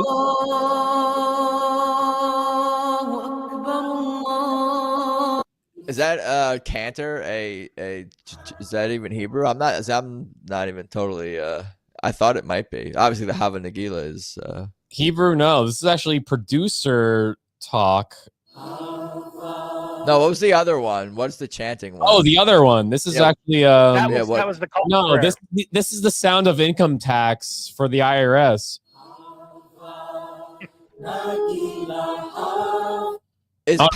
No, sorry, I messed that up. It's actually yes. Jerome Powell's not Jewish, is he? He's like the first chair who's not Jewish in a while for the Fed. I think he's not Jewish. Isn't that weird? Isn't that weird, Adam? Isn't that weird? I'm so proud of it. I'm so proud. Finally, you guys are like fucking put. Nobody ever figured out. Back in 100 years, all Jews. I have to ask all these fucking stupid questions. They're not all. I think they're all like reptilian, shape-shifting Satanists, pedophiles who blackmail each other. But other people would say that's also Jews. But I think it's a whole different thing. I think we're not owned by a monolith of any one group or kind of people. What were you saying? Do you drive a Ford? Me? Yeah. No. You should. Is that like an Upper Peninsula, Michigan, like random auto union? I'm just saying. The founder of Ford had very similar views as you. And Adolf Hitler. You're talking about Henry Ford and his Jew rants or whatever? Yeah. But right before World War II. Before. Didn't he work with Jews also? Like there were like Jews in his factory. Yeah, he fucking was a millionaire in America. Of course he worked with Jews. Yeah. It's unavoidable. But he was talking about, obviously, maybe not the best people. The Jews? Some of them. Yeah, well, you can have shitheads in any fucking race or culture. That's what I'm saying. And not all of them are, like, the Rockefellers are not Jews. Or were they Jews? No. Yes? Tony, you'd be the expert on this. You have I haven't gone down the rabbit hole in a while. The Fed Reserve International banker, whatever. But it's like we're saying, it's not all Jews. All right, do you want me to call some Jew on my phone right now? Nah, you got me. Yeah, but you're asking all these questions. You're a very coy Jew. Welcome to the new segment of People We Love podcast. Ask a Jew. Yeah, the Rockefellers are Jews, says Courtney. Rockefeller was. Wait, can we phone this broad in? She keeps chatting all night. Let's phone her in. I'm not going to argue Courtney coming on. You're funny. Courtney, I'm not the one who's going to be stopping that. If you want to come on, Courtney, you can come on. I can shoot you the link. It's not up to her. I'll phone her in. Oh, you want to call? How do you do that? Tell that you have to have her number. Give me your phone number. He's using a scheme to get Courtney's number. I see what's going on here. The old call into the show with your actual phone number trick. The oldest trick in the book. Even though StreamYard is only a few years old. I'll be right back. I'll be listening. I'm gonna let the dogs out and take a piss. Let the Dogs Out. I still think of Let the Dogs Out, the song. Who? From the Who? Who was the name of their? Who were they? The Baja Men. Back up. Yeah, I thought so. Did they have any other songs about other animals? I'm not putting my number in the chat. That's probably a solid move, Courtney. Solid. Yeah, smart. Something about this show is people are tempted to dox themselves. Yeah, you can call her. Says Forest Mommy is encouraging it, I guess. I don't know. Phoned her. She didn't answer. So This comment by Stoner with the skull, 3 laugh emojis, skull, laugh emoji, skull. That's like laugh out loud and dead. Like I'm dead. That's what the kids say these days. I'm dead. Do you say that? Either texting or in conversation, like when something's funny. Well, I'll give you some options of who we can call. I'm not exciting enough for you. No, but I feel like we're an hour. What are we? An hour 2.5? Coming up on an hour and a half. I mean, I know I think you're on East Coast time. So where are you? LA? Yeah, you don't have to. You can stay on as long as you. I don't know if you have to get to bed or what's your nighttime routine. Like, what are you gonna do after this call? You're gonna eat something. You're gonna like read a book. You're gonna like play on. You're gonna like scroll social media. Are you gonna No, I don't sleep, so I'm willing to call anyone in my phone book right now. Yeah. I'll give you options. See who you think is interesting. Okay. I sell shit on eBay, and I just finished my college finals for this semester today, so I don't gotta be nowhere. Wait, what was your major, Paul? I am going to become a scientist in the science of graphic design. Graphic design. Courtney says you're gonna call bitches. He's gonna call bitches. She says. Courtney, can we just call you and enough? What are you trying to say, bitch? Hey, be nice. You have to be nice to the chat. I just realized like YouTube's blocking a lot of Courtney's chats because I'm like, where are you getting these from? Yeah, and then I realized that a lot of them are getting blocked in YouTube. Very objectionable. Yeah, Courtney, you're too hot for YouTube. What's up? You and Stoner are on the same page. Yeah. Sweet. Yeah, he's gonna call bitches. That didn't show up in regular chat. I had to turn on the moderated chat in YouTube itself, not on Stream. StreamYard sends you everything. Like no matter what you type in YouTube, it'll send it into StreamYard. All right, how about this? Anyone in chat listening, send us a phone number of someone or something you want us to call, and we'll call it in. What is happening? Or I'll call someone from my own phone book. Which might well, I want to. If you should, I'm like Nam. You should make suggestions, Tony, of who you can call from your phone. You can call someone if you want it. But if not, anyone from your own phone books, I will call 100%. He's your Andy.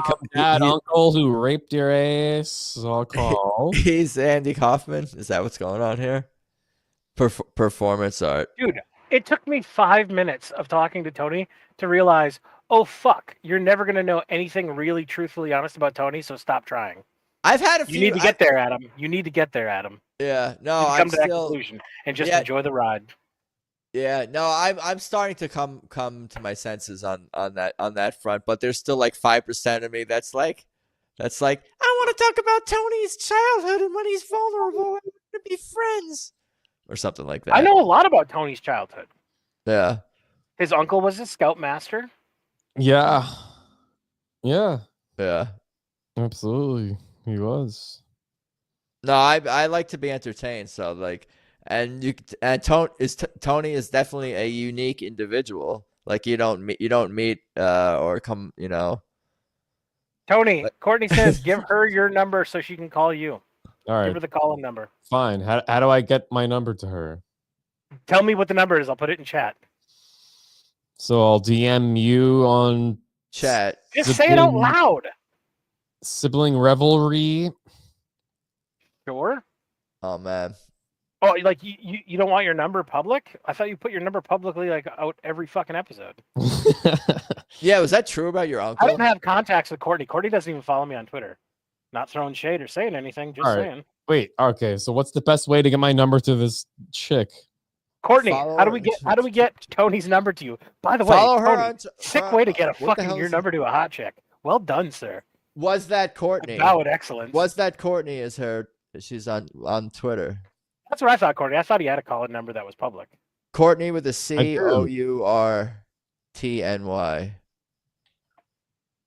I also just sent Sibling Revelry the number to call in.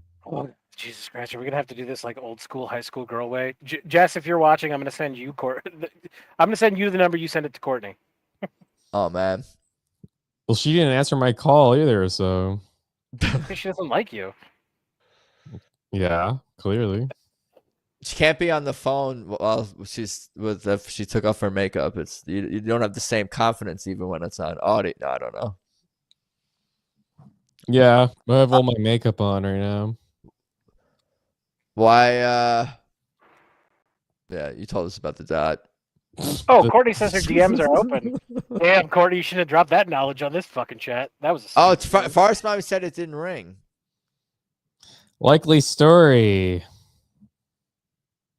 Yeah. There you go, Courtney. You got it.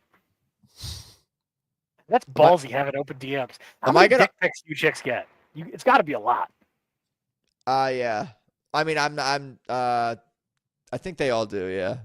Because there's just I enough get guys dick out pics, so I know they have to get dick pics. Why are you getting dick pics? Bro, look at this. In the gay community, they pay by the pound. Oh, because you're like you're like a bear or something. Whatever. Is that what they call it? Yeah, and I was in the Navy. I like looking at dicks. I want to see. They're like tits. I want to see them all. You're a curious gentleman. Yeah, and I have no sexual attraction towards men whatsoever. Hashtag no homosexual. Visually, there's nothing attractive about it. Still want to see them all. You could be like a. Well, you ever paint? Well, you're a graphic artist, I guess. I have no artistic ability whatsoever. Well, you do graphic design. That's artistic. Now I do, but I fucking cut shit out in Photoshop and make thumbnails. That's the extent of it. My final this semester, for one class, I had to make a fucking flyer for a grand opening of a coffee company, and then I had to create for a restaurant 3 Subway billboards. You're talented. You're a talented man. Courtney wants us to call Farce Mommy, I think, is what she was suggesting. Again, try it again. Courtney has Tony's number. I give it to Courtney. Ball's in her court. Okay, so who should I call? Jesus and Swear to God, if he's calling Jesus right now, I'm gonna be wicked impressed. you think how would Jesus answer? Hello. That's Farce Mommy. Can you hear us? Speak. Yeah. You can hear us? This sounds an awful lot like Madonna's lawyer. Who's Madonna's lawyer? Do I know her? Whose name is? Wait, I think she was Jewish Italian. I didn't know her, but yeah. How old is Madonna? She's got to be getting up there. Not old enough for you, Adam. 66 years old. Morning Jew. He'll screw anything in the books. You talking about me or Madonna's not Jewish? You. She's not me. No, that's Paul. Paul's less. You both will. No. Not me. Look at me. I'm particular or something. Top of the tier. I would fuck anything. Huh? I would fuck anything. What's that for us, Mommy? Oh, I said Paul would fuck anything. We know that. Paul would fuck Madonna. It sounds crude when we say it and when we're talking about Madonna it. now or like Madonna like 80s? Madonna ever. 90s? Madonna ever. Every Madonna. Yeah, probably. But look at that pink shirt. Like, how could you not be enticed to, Yeah, Madonna's as old as those Golden Girls. Yeah, they were. I bet one of them was 66. Like, who was the youngest and at what time was the young? Oh, well, season 1 would be when they were youngest. That is how time works. You read Einstein, don't you? What's that? I said you read Einstein, don't you? Yeah, that's a doll. No, I know. I told you I'm most like Rose of the characters on there. Like yeah, I guess so. No, they're cool. That show was written by I heard it was written by all the gay dudes who created Sex in the City or wrote for Sex in the City or something. They were Jews. Jewish gay dudes who couldn't write about gay stuff in the 80s. Had to do Yeah, there was Golden a Girls. cross dresser. The cross dressers were on Golden Girls a couple times. Yeah, they were ahead of their time. All those shows, like, you know. That's what got me into Now it. the Golden Girls and Roseanne are like white supremacists if you go back, and they're like Nazis or something based on their like the politics of that time. So what, you I just like asked that? ChatGPT who the writers for Golden Girls were, and here's the answer: Susan Harris, Christopher Lloyd, the Christopher Lloyd. No, not the act. There's a different, like, the guy. That's the like a Great producer. Scots. No, I think it's a different guy. I think that's Mark Cherry, Kathy Spear, Terry Grossman, Barry. Jesus fucking Christ! How many people does it take to write a show of 4 old bitches? Barry Freno, A lot. Mort They have Nathan, a lot of episodes. and Winfred Herstory.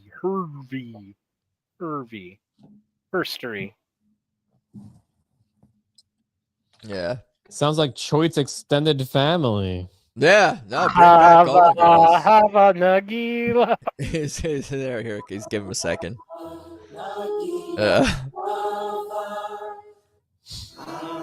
I don't think Tony was ever Jewish. I don't think he was ever converted. I don't think he was either. I don't think that story's true. I don't think that's one's true.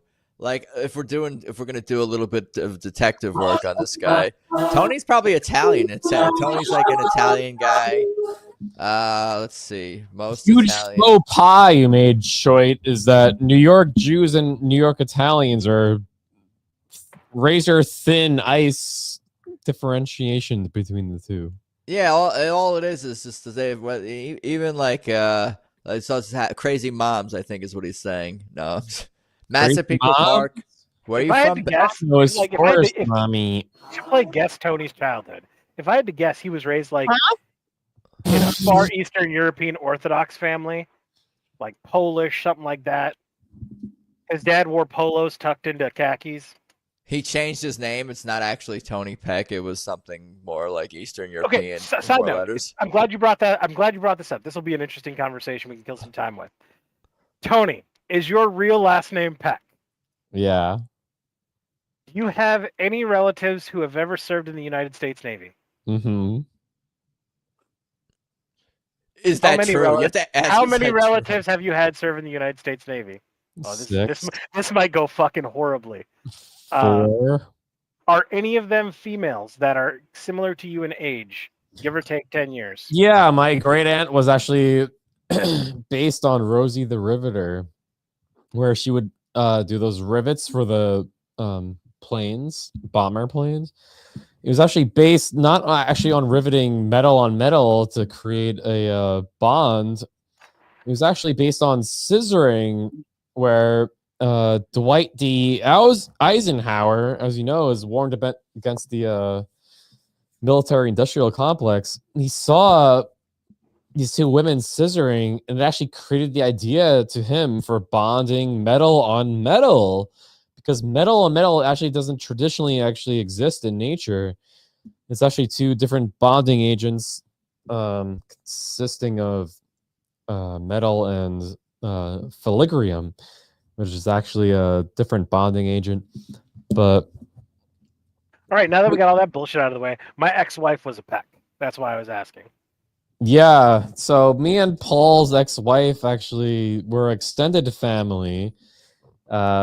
She loved scissoring so much, that's why she Paul, because she said, I think this might be real. She said, Paul, your member is so congruent with scissoring.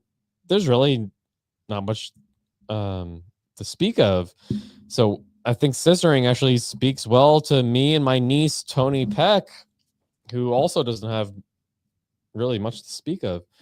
And scissoring actually became a thing in the 18th century. Right, Choit? I'm thinking about which table did you sit at the cafeteria in high school? Who was your group of friends? I don't know what table school? he sat at, but I sure know what bus he got to get to school. He was not on the. This man keeps coming at you. I'm trying to learn, but I'm not coming at Tony. No, not coming at him, but Don't try to start fucking beef with me. I love Tony. This is a safe Tony space. might be related to my ex-wife. This is a safe space for whom I'm not totally sure, but it's it's a safe space. The thumbnail the Fat Tony thumbnail was from Sam Tripoli. That was fucked up. You're fucked up for that. Adam. You're fucked up What's for that. No, because I found it here. How is that talking to Sam? I've seen him. Tony, if Adam ever comes on my show again, I will Photoshop his fat ass. I'll gain weight so it's natural. No, that's true. I did look fat there because that was actually before I got on TRT. A lot of my audience knows that I'm actually the alpha in the group.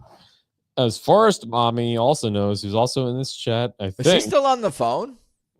I don't know, but she does know that I'm the alpha of the group here, actually, where you guys do a lot of this kind of machismo podcast. I did some research on Choit's show here, where he does this really macho man, CA, Trumpian podcast. And I said, all right, I guess that's probably why he wants me on, because he knows I'm this muscle man. Yeah, we need Sarah Ann to talk about scissoring. She's a little bit of an older lady. Ass butt. Yeah, ass butt. No, it's what? Cool. It's been fun. What? I had a thought, but it disappeared. It'll come back. Something about Tony. Why, you're trying to wrap up? I have a feeling. No. I have a feeling this whole episode in Adam's mind was, I'm going to get to know something legitimate about Tony come hell nor high water. And I feel like you have not accomplished that goal, Adam. And that entertains me quite a bit. No, I guess I can't say it with 100% certainty whether, and even if I had a modest skull of one or two things, I didn't. Oh, hold on a second. I mean, before we wrap up. We were we were wrapping up? Was that what was happening? We don't have to. Well, I mean, before we do, though. Yeah. You wanted to know, like, something serious? Well, sure. It doesn't have to be serious, but something. Adam, quit fucking prefixing everything. Just let it happen. Just let it go. Well, I don't want to put too much pressure on him. It's hard for him, can't you see? Yeah. Well, I mean, the guy with a neon sign behind him that says 9/11 is gay with the Lead Express flying over fucking the Twin Towers. That guy? We don't want to put pressure on him? Yeah, no. Right. I'm sorry. Let's hit him with some delegate sentiment. I respect the artists. You know what I'm saying? I respect. You know what I appreciate the most about Tony? He and I are all about the entertainment value. That's what I'm assuming. There's something I think is real about Tony. I think he really wants to entertain people, as do I, and I appreciate that about you, Tony. Yeah, me too. That's why I have both. Do you wear my friendship ring, Tony? No, because I was actually about to say something serious. Okay, go ahead. Yeah, go ahead. So, I really came on this podcast. I didn't really know anything about this show at all. I heard Choit. I thought it was kind of like a joke term, like an inside joke between Paul and Adam here. So I came on this show like thinking that this was kind of like a fun show, but it hasn't really been fun at all. And I don't know. Like, you guys really want to know like something serious about me, but no, it's okay. You know what's funny? How about you shut the fuck up? What's that? Shut up! I'm trying to say something serious. Okay, go on. If you want to share something, you can. So you got nothing. Well, that's not true. I mean, how about you do shut the fuck up for once, Choit? You see, the thing is, my sister got married a couple months ago, and now my brother is getting married actually this month in February. And the thing is, I know this isn't really like a serious podcast. We want to talk about like music and TV and stuff, but My family, every time one of my siblings get married, they tell me, Tony, don't do anything funny or silly or something to make a joke of this wedding. Oh, yeah, I would be frightened. Shut the fuck up! Choit. You know, this is what my family was trying to tell me, I think, when they told me, Tony, don't do anything serious for your brother's or sister's wedding. They told me, the thing is, Jews will always try to interject in whatever the hell you do in life. And this is really kind of what me and Zelensky and Ukraine have been trying to tell you guys from day one. Is every time I try to get serious, you say, oh, no. Let me tell you. No, shut the hell up. You know what? My sister is somebody, and so is my brother and me, Choit. Granted, one of my siblings inevitably marry into the Jewish faith, but they don't actually want that because you really shown your true colors tonight. Where I told my brother Brandon, I told my sister Vanessa. I know you're marrying a Puerto Rican, I know you're marrying an Irish gentleman, but no. The Jewish people have more to say in life. And then Choit dives in saying, no, let me say my two-piece. No, shut the hell up. No one wants to hear your piece. I talked to Paul. I talked to the Sibling Revelries tonight. They said, shut the hell up. Goys have something to say tonight.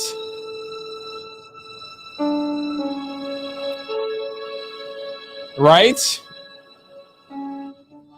You asking me? That's a hypothetical rhetorical question. Shut the hell up. That's clarifying. Please. It's really rhetorical, but no, seriously. Oh, man. My aunt has been dying of cancer for the past 3 months. Did your uncle had breast cancer? Honestly, Adam, no, stop. Was that true? Adam, stop. Men do get breast cancer as well. Yeah. My aunt and my uncle have tits. And what's that? You want my uncle's tits tonight? Honestly, Adam, I don't think they're any good anymore. Shut up. This is your show. I know. How do you mute a picture? I know this is your show tonight. Honestly, my aunt has been dying of breast cancer. I'm sure everyone. I'm sorry to hear that. I'm sure everyone in chat tonight has an aunt dying of breast cancer. I know Long Island and that part of, I don't know if it's still true, they have higher rates. God. Higher breast cancer rates. No, honestly, stop. Can you, please? I know Paul has told me, his aunt. Yeah, you know Sibling Revelry, you know Paul and his brother. Yeah, they're the cool guys. Yeah. Have you ever asked how Paul's sister's doing tonight? Let me guess. Yeah, she's doing... Yeah, no, she hasn't been doing well. She's did a sample work for MIT tonight as well. She did a whole commercial for MIT. That's part of NYT, and New York Institute of Technology. And we haven't been doing well, honestly. Choit. Sibling Revelry. So tonight, I want to speak to the Colorado citizens who have been giving their children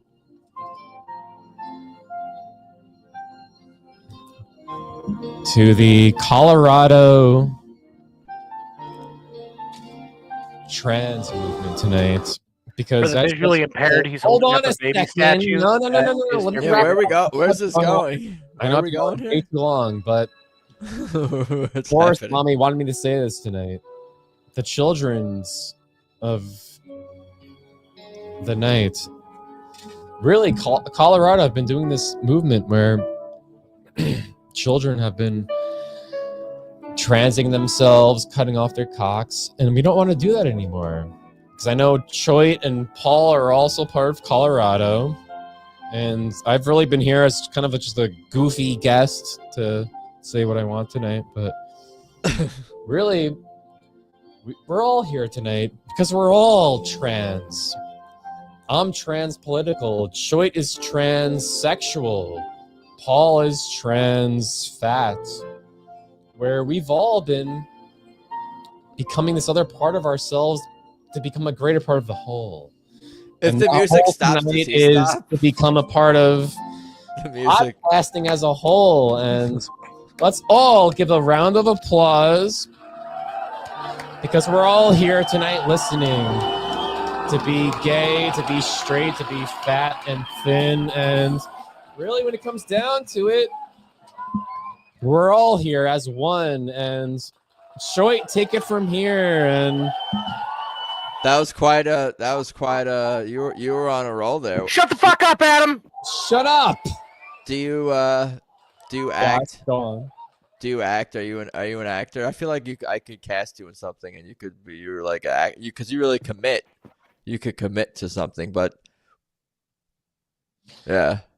No, so my uncle actually is dying of cancer, and his wife of 37 years has breast cancer. Everyone, double mastectomy. Well, I'm sorry to hear that. Even though I don't know if I for sure learned anything, you did not break character. I don't want to say break character, but you laughed a couple of times. You cracked from things that I said and Paul said. So we saw a real person, even if we didn't learn anything about the person. So I'll claim that as a victory in some regard. Not that there was anything to win. Tony, if it makes you feel se. better, I don't think you're a real person at all. Whoa, no, he's a real person. Who is the real Tony? To be determined. What's happening?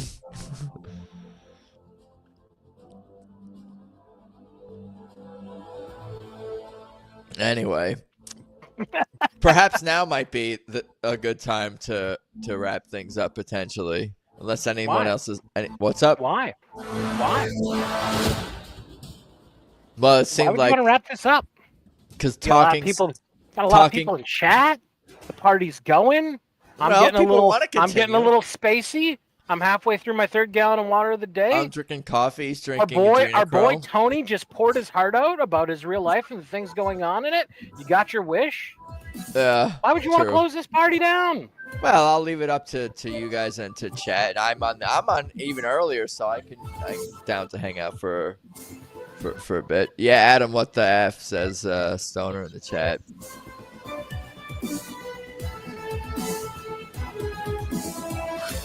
You got to keep it going. This is like almost like Rocky music. It's like our Rocky music. Every asshole with a soundboard. I like that. No, because like Doug is the one who's more into music and weed, and would you say who's more crotchety between the two of you guys? You and Doug. Like, yeah. me and Paul what and do you mean by Doug. crotchety? Yeah. Who's more crotchety? It depends on what you mean by crotchety. Yeah, about different things. I guess you have. I'm more anal retentive, and the majority of the people that we talk to have the same. How do I put this bluntly? Mental impairment that a lot of you have, where you smoke weed and are very forgetful, like Doug does. Yeah. And that demographic of people generally don't like my attentiveness and like my hey, let's stay on page.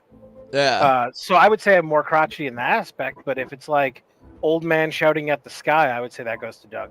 Yeah. Okay. All right. Yeah. It's I could see that.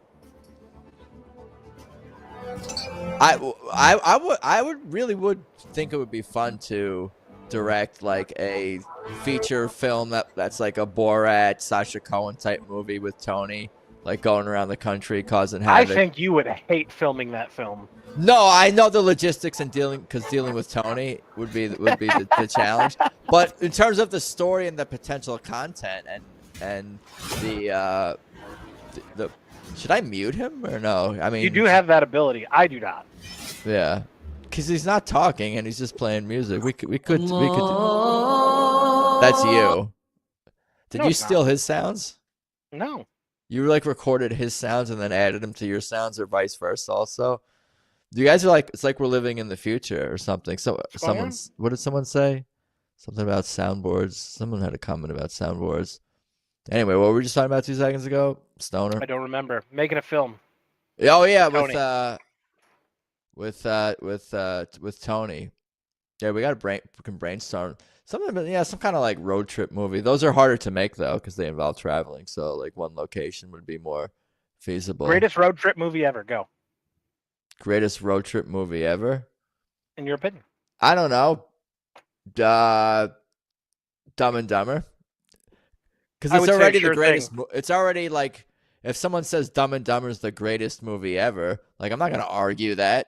So if it's in the argument for greatest movie ever, it's definitely got to be greatest road trip movie. It's a respectable answer. My answer would be a sure thing with John Cusack. Yeah, I don't know. I'll have to think about Schindler's List. Is great, as far as great road trip movie. Yeah, great road trip movie. Yeah, I mean, the train tracks count as it's a traveling. Yeah, yeah, you can take a road trip on a train. Is it called a road trip if it's on a train? Oh man, am I kicked out of I'm not allowed at any synagogues this weekend? Are you not? Do you go to synagogue regularly? No. Okay.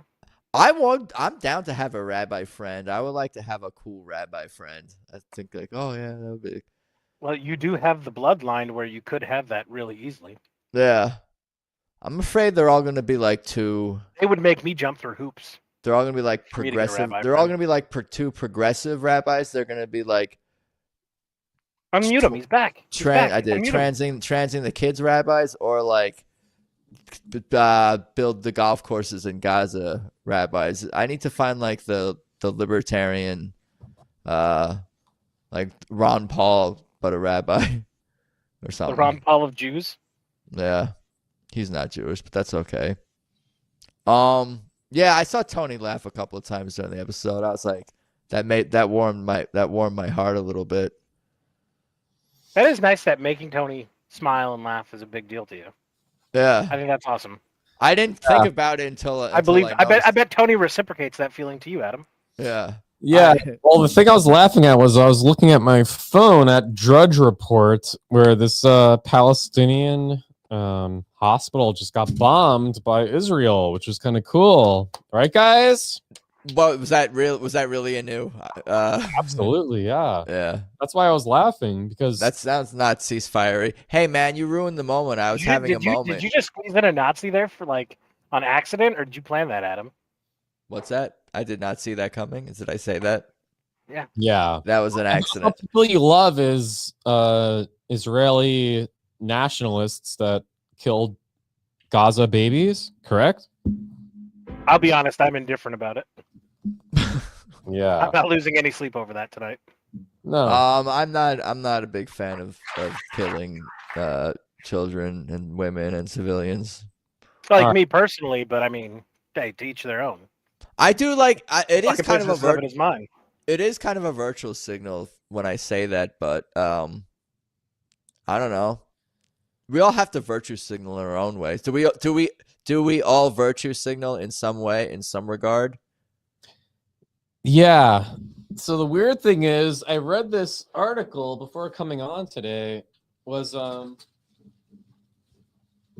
this dog whistle? Have you guys heard of dog whistles? It said the Adam Choit podcast has a dog whistle for if you do a cat call for a Gaza baby dying. That means you're in favor of Israelis burning a Muslim baby to death.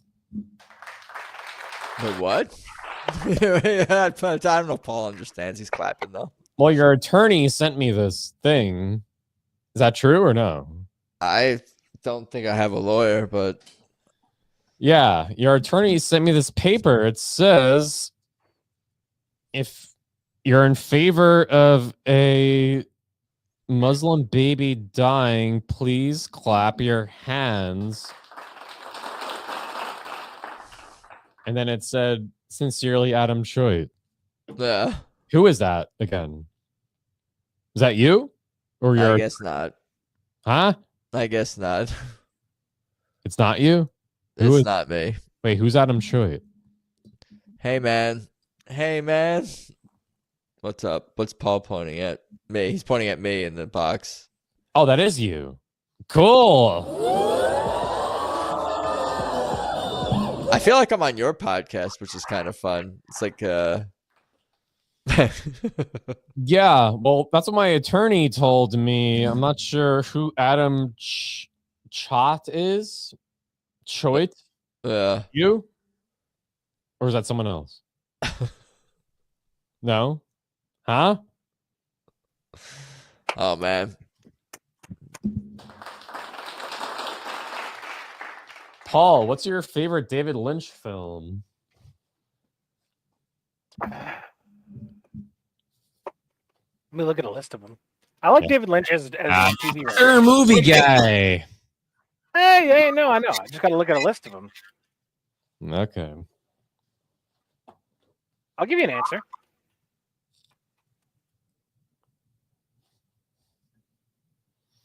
Choit. Is that white wine now? Is that what? Is that? Did you switch to something else? I don't know. You guys sound like robots on my end right now. I'm gonna go. Yeah, what is that? I don't know. It's you. Robots. Testing. It's you. Hey, man, we're all friends here. What about now? All here is robotic sounds. Robot. Mute your mic real quick, Adam. Am I coming in robotic for you? I'm good. It's you. You're an asshole, Tony. Fuck you! It's Tony. Yeah, I don't know. No, it's not Tony. Is it me? I don't know. It's a sign. Testing. This is great content right now. It's not me. I've turned my mic off. I've turned everything. It's not me. Yeah, wait, now it's better now because Tony's muted. He muted himself. He put himself in timeout. Or did I mute him? No, he muted himself. Mute him? No, he muted himself. But he's still going, which is fine. It's Skynet. Skynet. Is Elon Musk, is he good or is he the a transhumanist antichrist? I feel like I think he's I'm a not fucking dude with $340 billion. right. That's what I think. I legitimately just think he's just an average dude with $340 billion. If you gave me $340 billion, let me tell you the first thing I would do. Knock up 12 chicks in a row. That's step number one if I had $340 billion. Step number one. Next thing I do, I would sit around and be like, you know what? We should go to fucking Mars. We could do that. It does sound like some dude stuff that he's up to. And I like how step one is 12 steps. And it Christ. And ain't it Christ? And it Antichrist. He's calling you stupid, stoner. This is the high quality content I tune in for. You get what you pay for, Courtney. Yeah, that's for sure. That's certain. Oh, I thought maybe we were Can somebody unmute fucking Tony? No, he muted himself. Can't unmute your guest because they chose. You're muted in StreamYard. Like you have to go into the StreamYard screen and turn your microphone back on. That's what happens when you unplug it. Me? No, him. Hello. Oh, now he's back. He's good now. He needed to go into timeout for any number of things. All right, before we wrap up, let's do a memorable segment here, right? A what? A memorable segment. Didn't you get that? It's great. Can I read Antonio Brown's can I perform Antonio Brown monologue? You want to perform it? Sure. Maybe. Cuz you've inspired to me. You've had some monologues. Okay. Let me see if I can find it. How do I find it? I'm not ready. Yeah. Everybody makes fun of me. Everybody makes fun of me and how I structure my show, and I have stuff set up and ready to go. Everybody's like, "Oh, Paul's such a hard ass." You know what it avoids? This. Well, I didn't plan on doing an Antonio Brown. You didn't plan on doing a show tonight?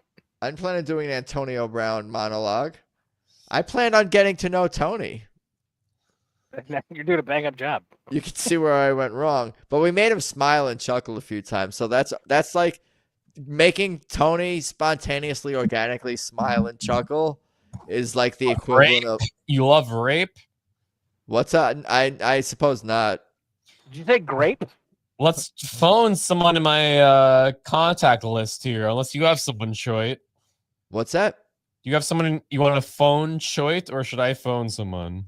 You can make suggestions. You can say, "Oh, there's this person who who did you have in mind?" Got it. All right. Unless you have someone better. Or Paul, if you have someone you want to anonymously, we can call. Oh, I'm a fucking loser who lives 30 miles in the woods and sells shit on eBay. The only people I fucking talk to are my brother and Forest Mommy. All right. You want to phone one of them? Not really. All right. I have an English professor I went to college with. That's an option. Like they're British or they taught English? No, I went to college in New York, and this is one of my professors. I found the Antonio Brown Who's that? monologue. What's that? Who's Antonio Brown? He was the receiver in the NFL who got concussions, and I guess he kind of went a little crazy and got into some trouble. And then he was a Trump supporter and helped Trump. Right. He took off his shirt on the field and started doing jumping jacks. You have his phone number? I wish. I guess I wish I had his phone number. You want me to ask ChatGPT for Antonio Brown's phone number? He's the type of dude who might pick up. Yes, he would. But wait, what's this number you're saying you have? Oh, I don't have anything. He was trying. Paul's like gonna be his like military intelligence self and try to see if he can dig it up. Military intelligence. I'm asking ChatGPT if he knows Antonio Brown's phone number. Well, you're taking the steps. That's the first step in doing the research. Chad says I can't provide that information. Here's what's funny. It doesn't say he doesn't have Antonio Brown's number. It says that they can't provide me Antonio Brown's number. What a piece of shit, ChatGPT. Yeah. What kind of friend are you? I get it. I don't want Tony to have my number, so I understand. All right, I'll read what he said and maybe try to perform it here. My biggest regret in my career doesn't involve calling my GM a cracker, or showing up to Raiders camp late in a hot air balloon with frozen feet, or throwing rocks at that UPS driver, and it definitely doesn't involve taking my shirt off and doing a victory lap around the Jets stadium mid-game while throwing up deuces. My biggest regret is that I'll never get to see me, Antonio Brown, play a game live. Sure, I can watch the game afterwards, but I can't imagine what that was like for you all to see something like that, like watching the Beatles or Jesus perform at Red Rocks. That's me, Antonio Brown, on my biggest regret. I like that. That's funny. That entertains me. Absolutely, yeah. I think actors need to use that. Is Chad Ochocinco. What's that? My favorite sports quote ever is Chad Ochocinco. Yeah, what was that? I love me. Some me. Yeah. I live by that.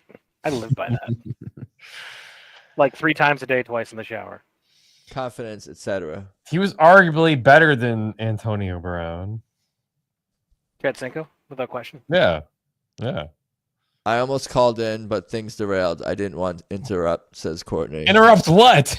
I don't know. He's like synced and really it's not like anybody went on a fucking 5-minute diatribe with soft music playing in the background. What the fuck are you talking about, Courtney? You gotta just let Tony cook, I think, is the all right. I have the an mantra. Indian gentleman I could call. What's that? We got to end on a high note. I was saying the same thing to big on this ending on a high note thing. Four and Paul on their own show. I was harping on this.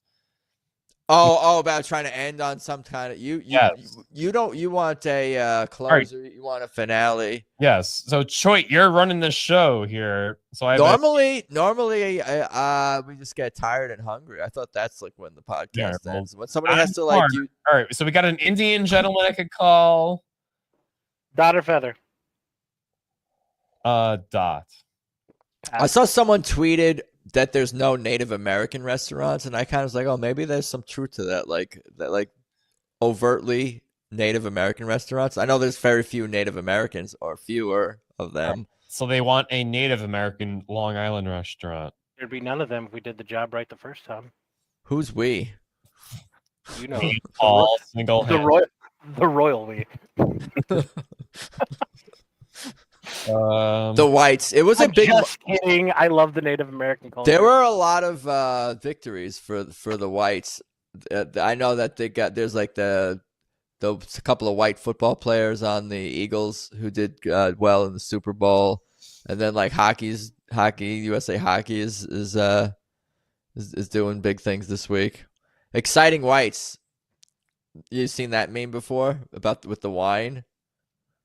And then you see it more in I guess it's more of a sports meme, I guess. It's a when white people do good at sports and then they have like exciting whites, they use the wine. You talking about golf?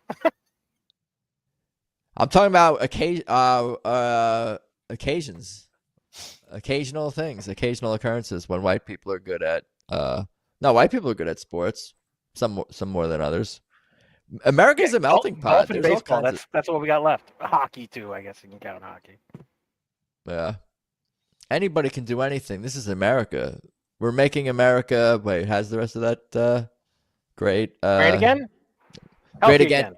Again. Great again. Maha. Well, wait till the homosexuals get that. They're gonna steal that like the rainbow. What's that, Tony? What were you gonna say? No, let Paul finish. Yeah, no, fuck me. Tony, you're the fucking star here. Go. Yeah, you're definitely the star. That's not true, but I am from Long Island. There's a lot of Native Americans here. All the towns are named after Native American tribes. What town? Absolutely. What town? Where are you? You're not gonna. Wait, let me try to act like Tony Hinchcliffe. Absolutely, 100%. That's absolutely correct. Yeah, so Hauppauge is a real Native American town. Absolutely, 100% correct. Yeah, I know where that is. Nesconset, many in Long Island towns here. I'm going to actually have a Native American in my phone. I'm going to try to call right now, if you guys don't mind. You go for it, I guess. If it doesn't work, it doesn't work, but let's try it. Absolutely, 100%. You guys like to kill Tony? Would I like to kill Tony? On camera, I'm going to say no. You're on the air live. I'm like a radio guy. Oh, it's still ringing. You're watching Adam and the Chud. All right. At least he didn't say his phone number in his voicemail recording. Yeah, I was more cognizant this time. I was less cognizant this time. I did not have my finger on the mute, but I would have come to my senses fast enough. Because it was a dude. You're fucking sexist, Adam. I'm learning that about you. You'll dox a dude, but you'll fucking stand up. You fucking simp. White knight for women. I told you I'm willing to virtue signal. I'm willing to virtue signal and simp, but only for the right causes and people. I'm not going to clown on you for simping. How about that? Simping ain't easy, bro. I was going to say. You feel like Forrest Mommy's satiated with this right now? Satiated in what capacity? I think she's satisfied. I believe she is. Yeah. I believe she's very pleased. I hope with not the for content, her sake. with the content that has been provided tonight. She needs to have higher expectations if that's the case. How does that make you feel, Jess? We're performing for an audience of one. Fuck everyone else. I mean, Adam's performing for Tony. What am I doing? What now? What happened? What happened was. Are you going to call anyone? Now I was kind of like, you tried. The Native American didn't pick up. Well, I tried that. We have other options before we ends. Yeah. It'll be more desperate, but that might be even better. Who would I call if I was to call You someone guys right like now? that, don't you? I'm too nice. I would be like, hey, would you want to come on? Can I call you right now? But I No. guess who can I? I'm gonna. Yeah, I'll think about that more. I don't have a. But you could hold the phone to the. I've seen them do that. You can do like this and hold the speaker up to the microphone. That's why I'm trying to absolutely avoid that for the correct opinion. That's why I downloaded a fucking mixing board, virtual mixing board. I'm gonna figure this Google shit out, so it's gonna run fucking smooth. It's gonna run smooth. It's just gonna be us on screen like old school radio days where it comes in. First time ever in live streaming history that they've done call-ins. It's gonna be awesome. What's the name of that software, that program, mixing board or whatever? I'm using Voicemeeter Banana. Is that free? Yeah. Nice. Is there in-app purchases? No. Is it okay? Not that that matters. This is the first time I'm using it for the mic situation. That's why I was like, when that scrambling was happening, I'm like, fuck, is it me?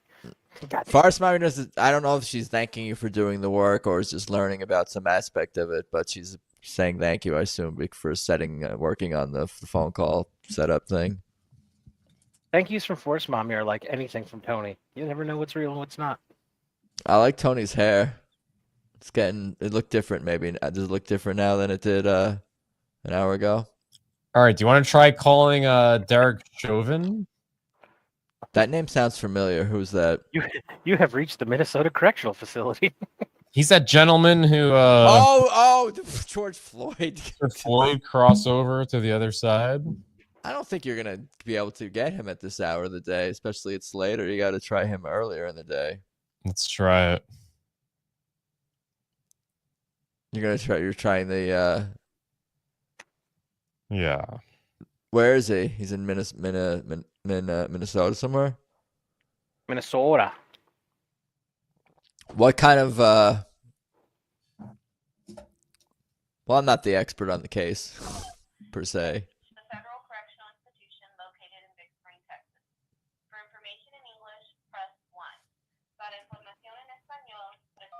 Yeah, he's in Texas now. Yeah. Thank you for calling FCI Big Spring in Big Spring, Texas. If this call is in reference to an inmate, please press 0 or stay on the line. Operator.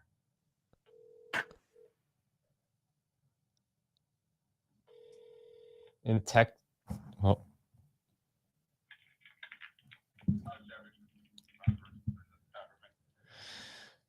Yeah, hey, I'm trying to reach my friend Derek Chauvin. I'm trying to reach my friend Derek Chauvin. So I'm trying to reach my friend. I'm actually one of his cousins, and there's actually a family matter I have to reach him with.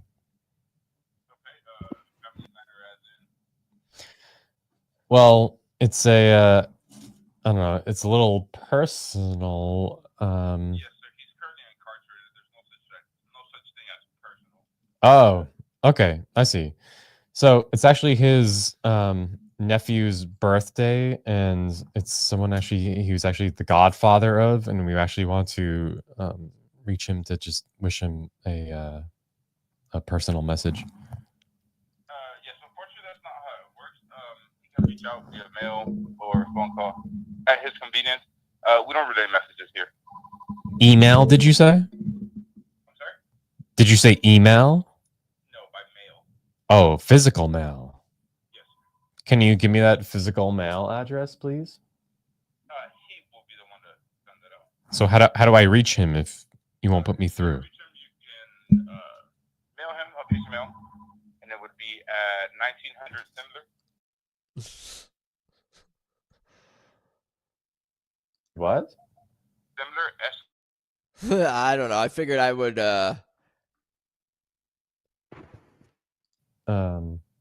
He doesn't know manners. Sorry, it was 1900 what? Similar, that's S-I-M-L-E-R. S-I-M-E-L-R? S-I-M-L-E-R. S-I-M-L-E-R. And that's how I could reach Derek Chauvin? Yes, sir. So that is the address for FCI Big Spring.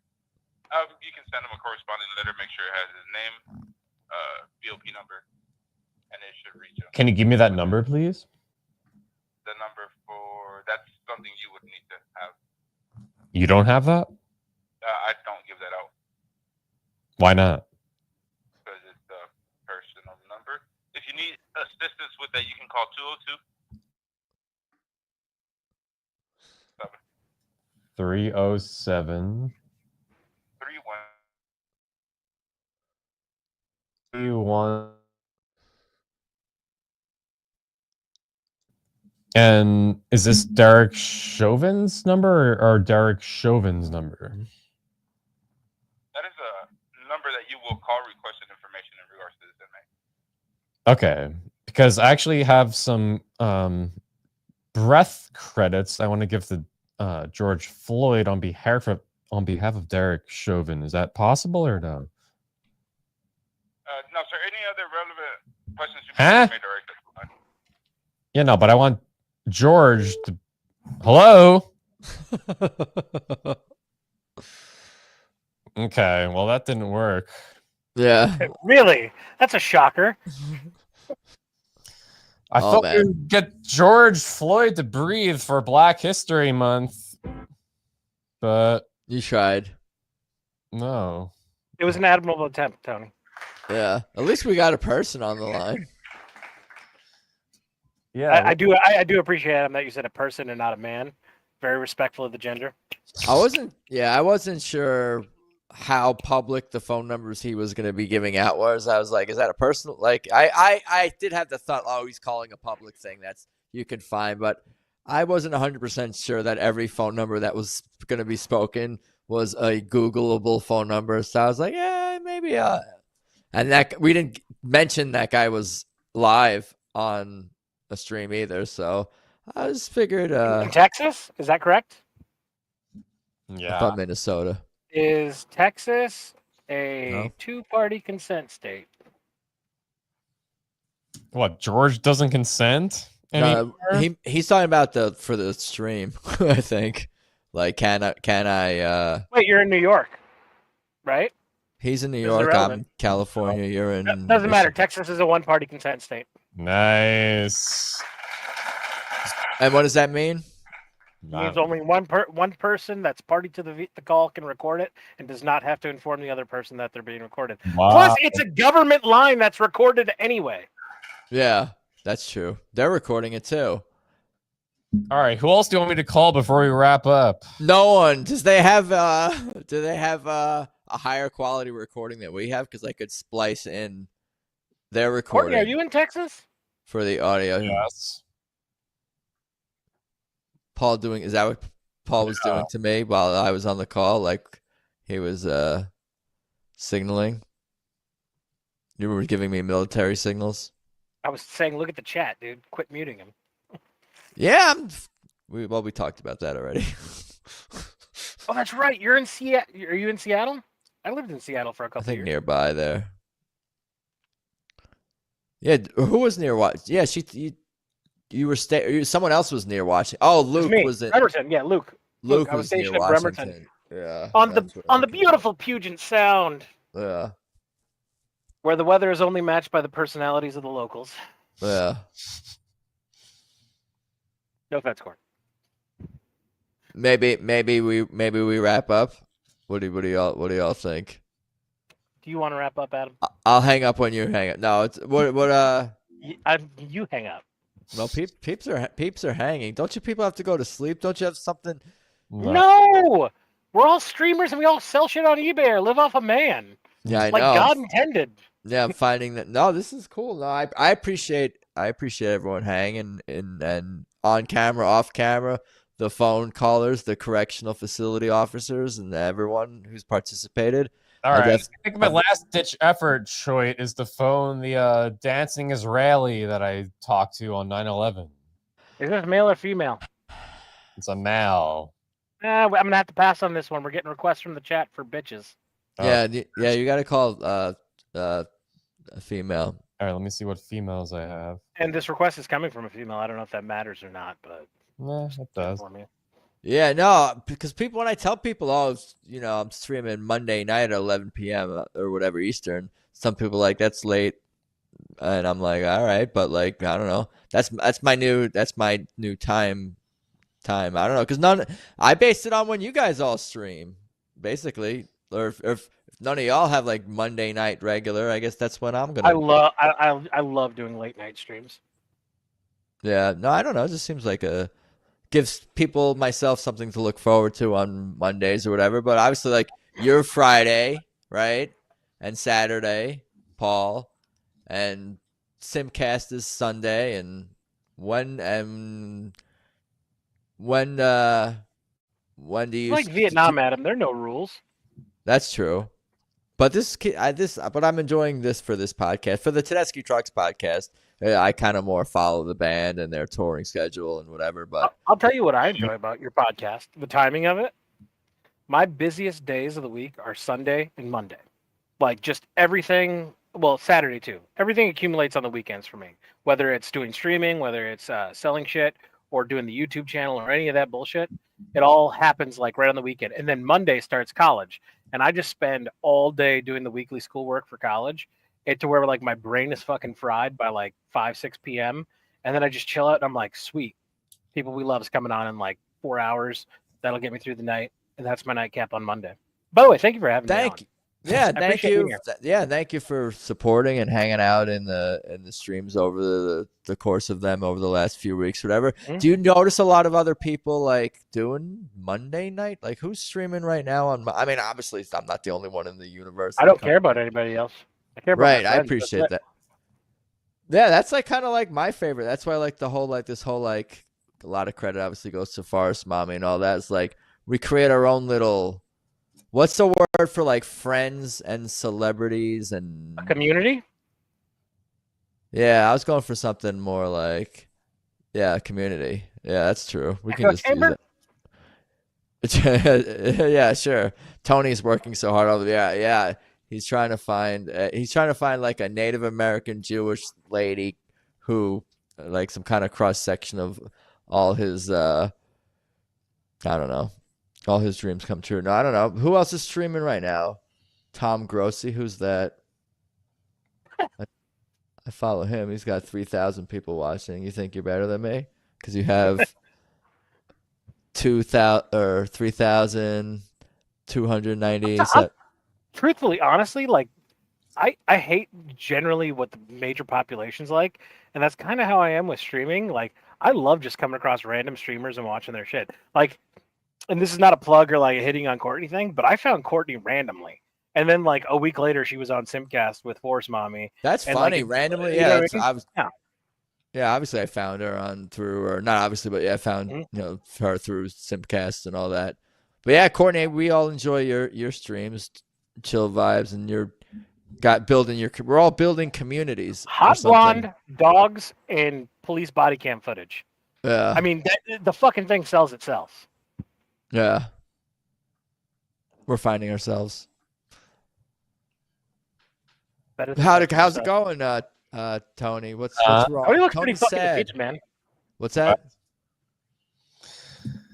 I don't know. I have some options, but I don't want to take over your show. No, it's okay. We can have you back on. It's so gracious of you, Tony, to not want to take over the show. Yeah. That's so nice of you. That's awesome. That's really. Yeah. It's nice being a guest with you because it's like, all right, everything's fair and balanced. It's all even. Everybody talks equally. Yeah, so tell us more about yourselves. 2 hours and 27 minutes later. No, there's nothing to tell. Today was a disaster. Oh, you're talking about your show? What? No. Courtney? I'm gonna catch a full Courtney Brooks episode live one day. I always have to watch the replay. Last week, I was so set up. I'm like, oh, look at that, sweet. She's gonna be on at 10 a.m. tomorrow, and then she hoodwinked me. She hoodwinked me and changed the time at the last minute. Yeah, I get it. Production in life, the struggle is real. It is what it is.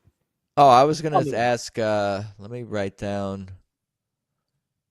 I was talking about Alice and Forest Mommy and Doug on an episode maybe together. That might be fun.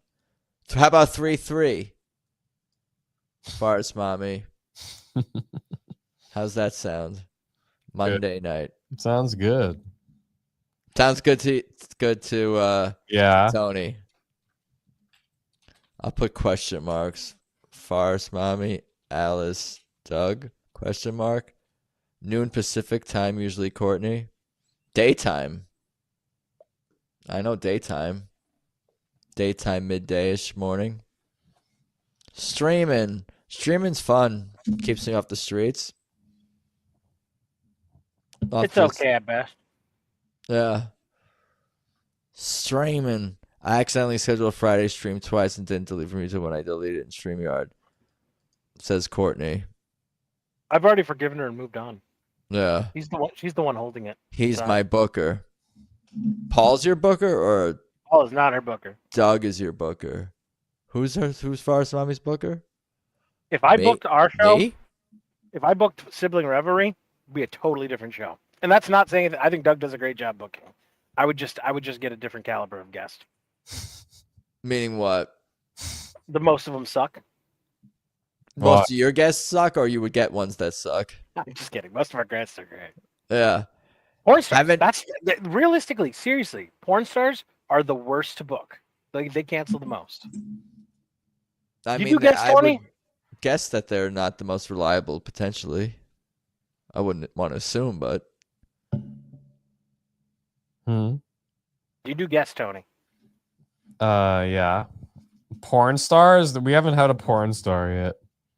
That's kind of maybe not surprising, but I could see that being. You want me to get a porn star on right now? Right now here? Don't tease us. Yeah. Don't tease us. We're not just the dipper out here. We want the full shaft, Tony. Okay. All right. Actually, I think I actually know the porn star you're talking last about. ditch effort. Let me try. Who are we calling? This porn star I have on my phone. Is that okay? I guess so. Okay. Sorry, I didn't mean to do that music.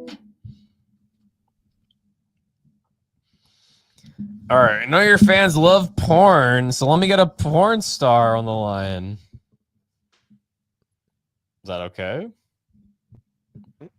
Yes. I don't know who your sponsors are. Yeah, let me tell them we're on the Yeah, I will. On the air here, so to speak. Yeah. Don't mute this number. I'm just kidding. All right, if they answer, I'll... Oh yeah, I got it. If the phone number comes up on the voicemail. You got the cutaway button. Yeah, No I got button. my finger on the pulse here. 4 rings, man. She ain't picking Hello, up. your skin's low. Please leave your name and number. I'll get back to you as soon as possible. Thank you. Oh, it's a gay porn star. No, that was a female. Yeah, okay. The female sounded a lot like a dude. Like, are we talking a 1990s female or a 2025 female? Well, I thought you and Choit were WWF Attitude Era fans. Was I wrong or no? Doug was.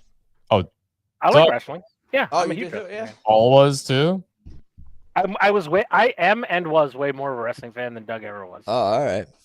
Okay. Yeah, no, I had an Attitude Era. I don't know if that means anything to you unless you're a wrestling fan. Sure. Yeah, I had an Attitude Era caller that I just had to call in. Who was that? You called a wrestler or something?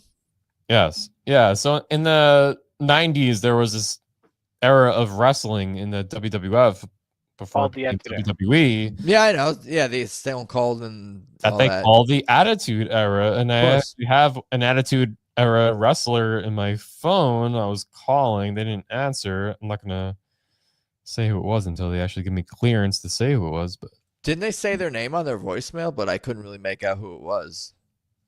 that sucks. Then, yeah, you could have made out who it was if you know what their kayfabe name was. This is on YouTube and Rumble. I could go back and listen to it. Could in theory, unless you don't really hear In what theory. I know some of the wrestlers' real names, especially from that era. I probably do. Well, don't break. Tell me the wrestling name. Tell me the wrestling name. Tell me the kayfabe name. The fake name or the real? We want the real name. Well, kayfabe's their fake name, but kayfabe is their. I don't want to break kayfabe. That's the thing. It's honorable. So then tell me the fucking kayfabe name. Whoever knows and honors wrestling, you can't break kayfabe. Yeah, that went up in '97. But go on. I'm with you. Yeah, no. Well, I don't want to. I'm not in liberty to break kayfabe. I know how much that means to Vince. And didn't the Iron Sheik die? No, Iron Sheik's still alive. Wait, hold on. Do you think Vince is still in charge? Because man, do I got a story to tell you, fucking Tony? If you think so. Well, I know died that his discretions, but I know he is also still running. I mean, is one He's so not at all. to think that Triple H is really running things? I mean, Well, it's actually TKO owns the company now, but Triple H is the operations manager. Vince is completely out of the business. well, yeah. Well, officially, him and John Laurinaitis, but we really know that Vince and John are really. By the way, I think Vince did nothing wrong. I'm going to go on record and say Vince did nothing wrong. No, of course not. Yeah, his texts were really. I mean, we should play his texts on air tonight. I think, guys. I'm in for it. Let's do it. I'm not saying he's a great dude. I'm just saying he's not a fucking criminal. Right. Yeah, and it's really nothing worse than Choit has said in his grinder dates, right, guys? Yes. Oh, shot across the bow, Adam. We were waiting for this. I was anticipating the sound effects. I'm almost like waiting for the applause. Adam, are you gay? You're not gay, right? I am not. I didn't think so. Wait, why not? I don't know. I'll have to think about it. Don't knock it till you try it. Yeah, try it out. Yeah, I'm not gay. I've tasted dick twice. Not my thing. I think you did talk about something. If you don't try, you don't know. Why? Fair enough. What was wrong with it when you tried it? I don't know. Salty.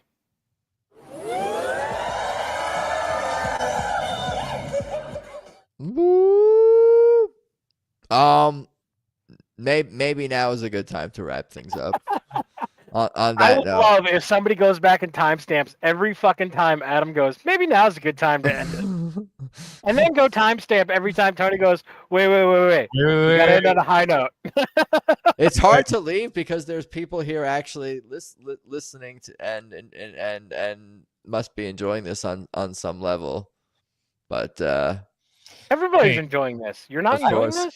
I have one guy's phone number, guys. It's called Paul from Sibling. I swear to God, if you have my number, I'll never talk to her again. You're saying you don't want to give specifically Tony. I do not want Tony to ever have my number. Yeah, because he'll call you at any hour. We could literally become best friends, like friends that fly across the country to see each other on a regular basis. He could name me the godfather of his children, and it would be so fucking great, and I'd be honored for it. But he'll never have my fucking phone number because of his shows. Have you met Tony? Have you seen Tony on a broadcast ever? Yeah, ever once. Well, what are you specifically afraid of? That he's just going to call you unexpectedly? Like, is there something more specific than that? And I'm not a jester in his fucking court. Right. You don't know what he's capable of. Swear to God, if my phone starts fucking ringing.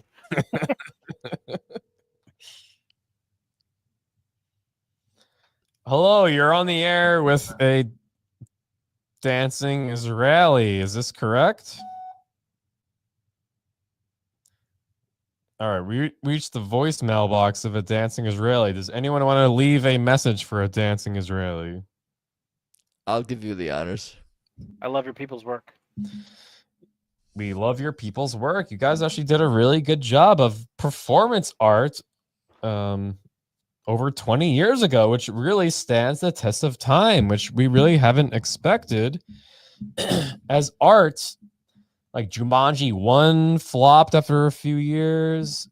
Stuart Little flopped after a few years, but those were all the prequels. I think what we really need is a Dancing is Really sequel, I think is what really the American people want. And especially with times now with Palestine, no one's standing behind them. Don't worry about that.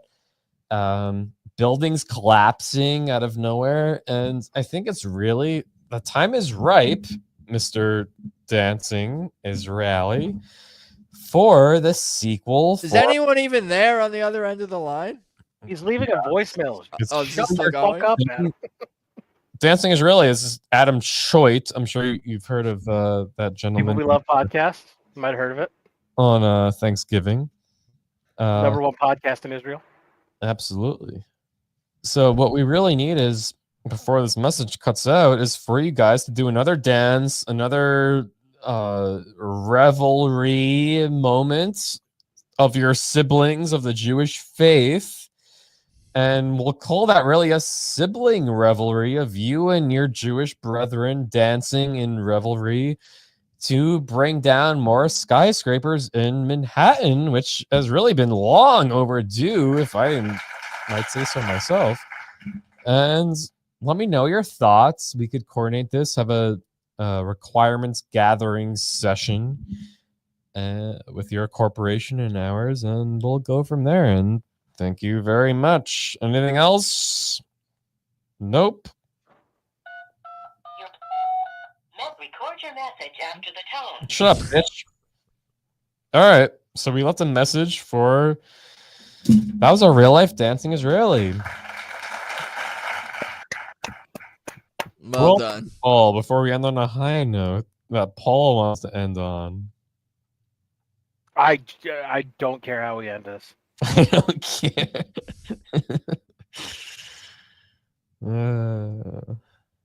Okay. Choit? Yes.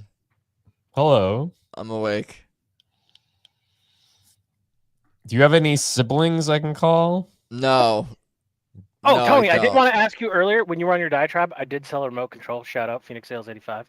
555. You always seem to sell things during live your streaming. shows. Actually, lately the business has been really fucking good. It's been happening all day, every day. It's fucking awesome. Tony, is your sister hot? Inquiring minds want to know. Mediocre. Fair. You want me to call her? I want to see her before you call her. Come on. Come on. Come on. I don't have your number. Should I send it to Sibling Revelry? No, you're good. I don't want to see your sister. I was just fucking around. You might meet someone else. Who knows who? Oh, do you have a sister? Could go either direction. Could go either way. You never know. Yeah, I'll call Courtney does ask a poignant question. What is her cup size? My sister? It's irrelevant what it is, but it is curiosity, just wanting to know. I don't know. I never been with a woman, so I don't know cup sizes. That means B cup, which is fine. Which is totally fine. I'm a true tit guy. Like, I like them all. Big, little, in between. Massive, giant ones that looks like 2 basketballs in a hefty bag. I'm in it. Pancakes with 2 blueberries on them. Still on board. There's no such thing as a bad pair of titties. Ever. Saggy ones. You're a loving, non-judgmental man. I'm just a nigga that loves titties. You're simple man. Easy to please. Fair enough. Who's he calling now? Take a chance, Stoner says. True tit man.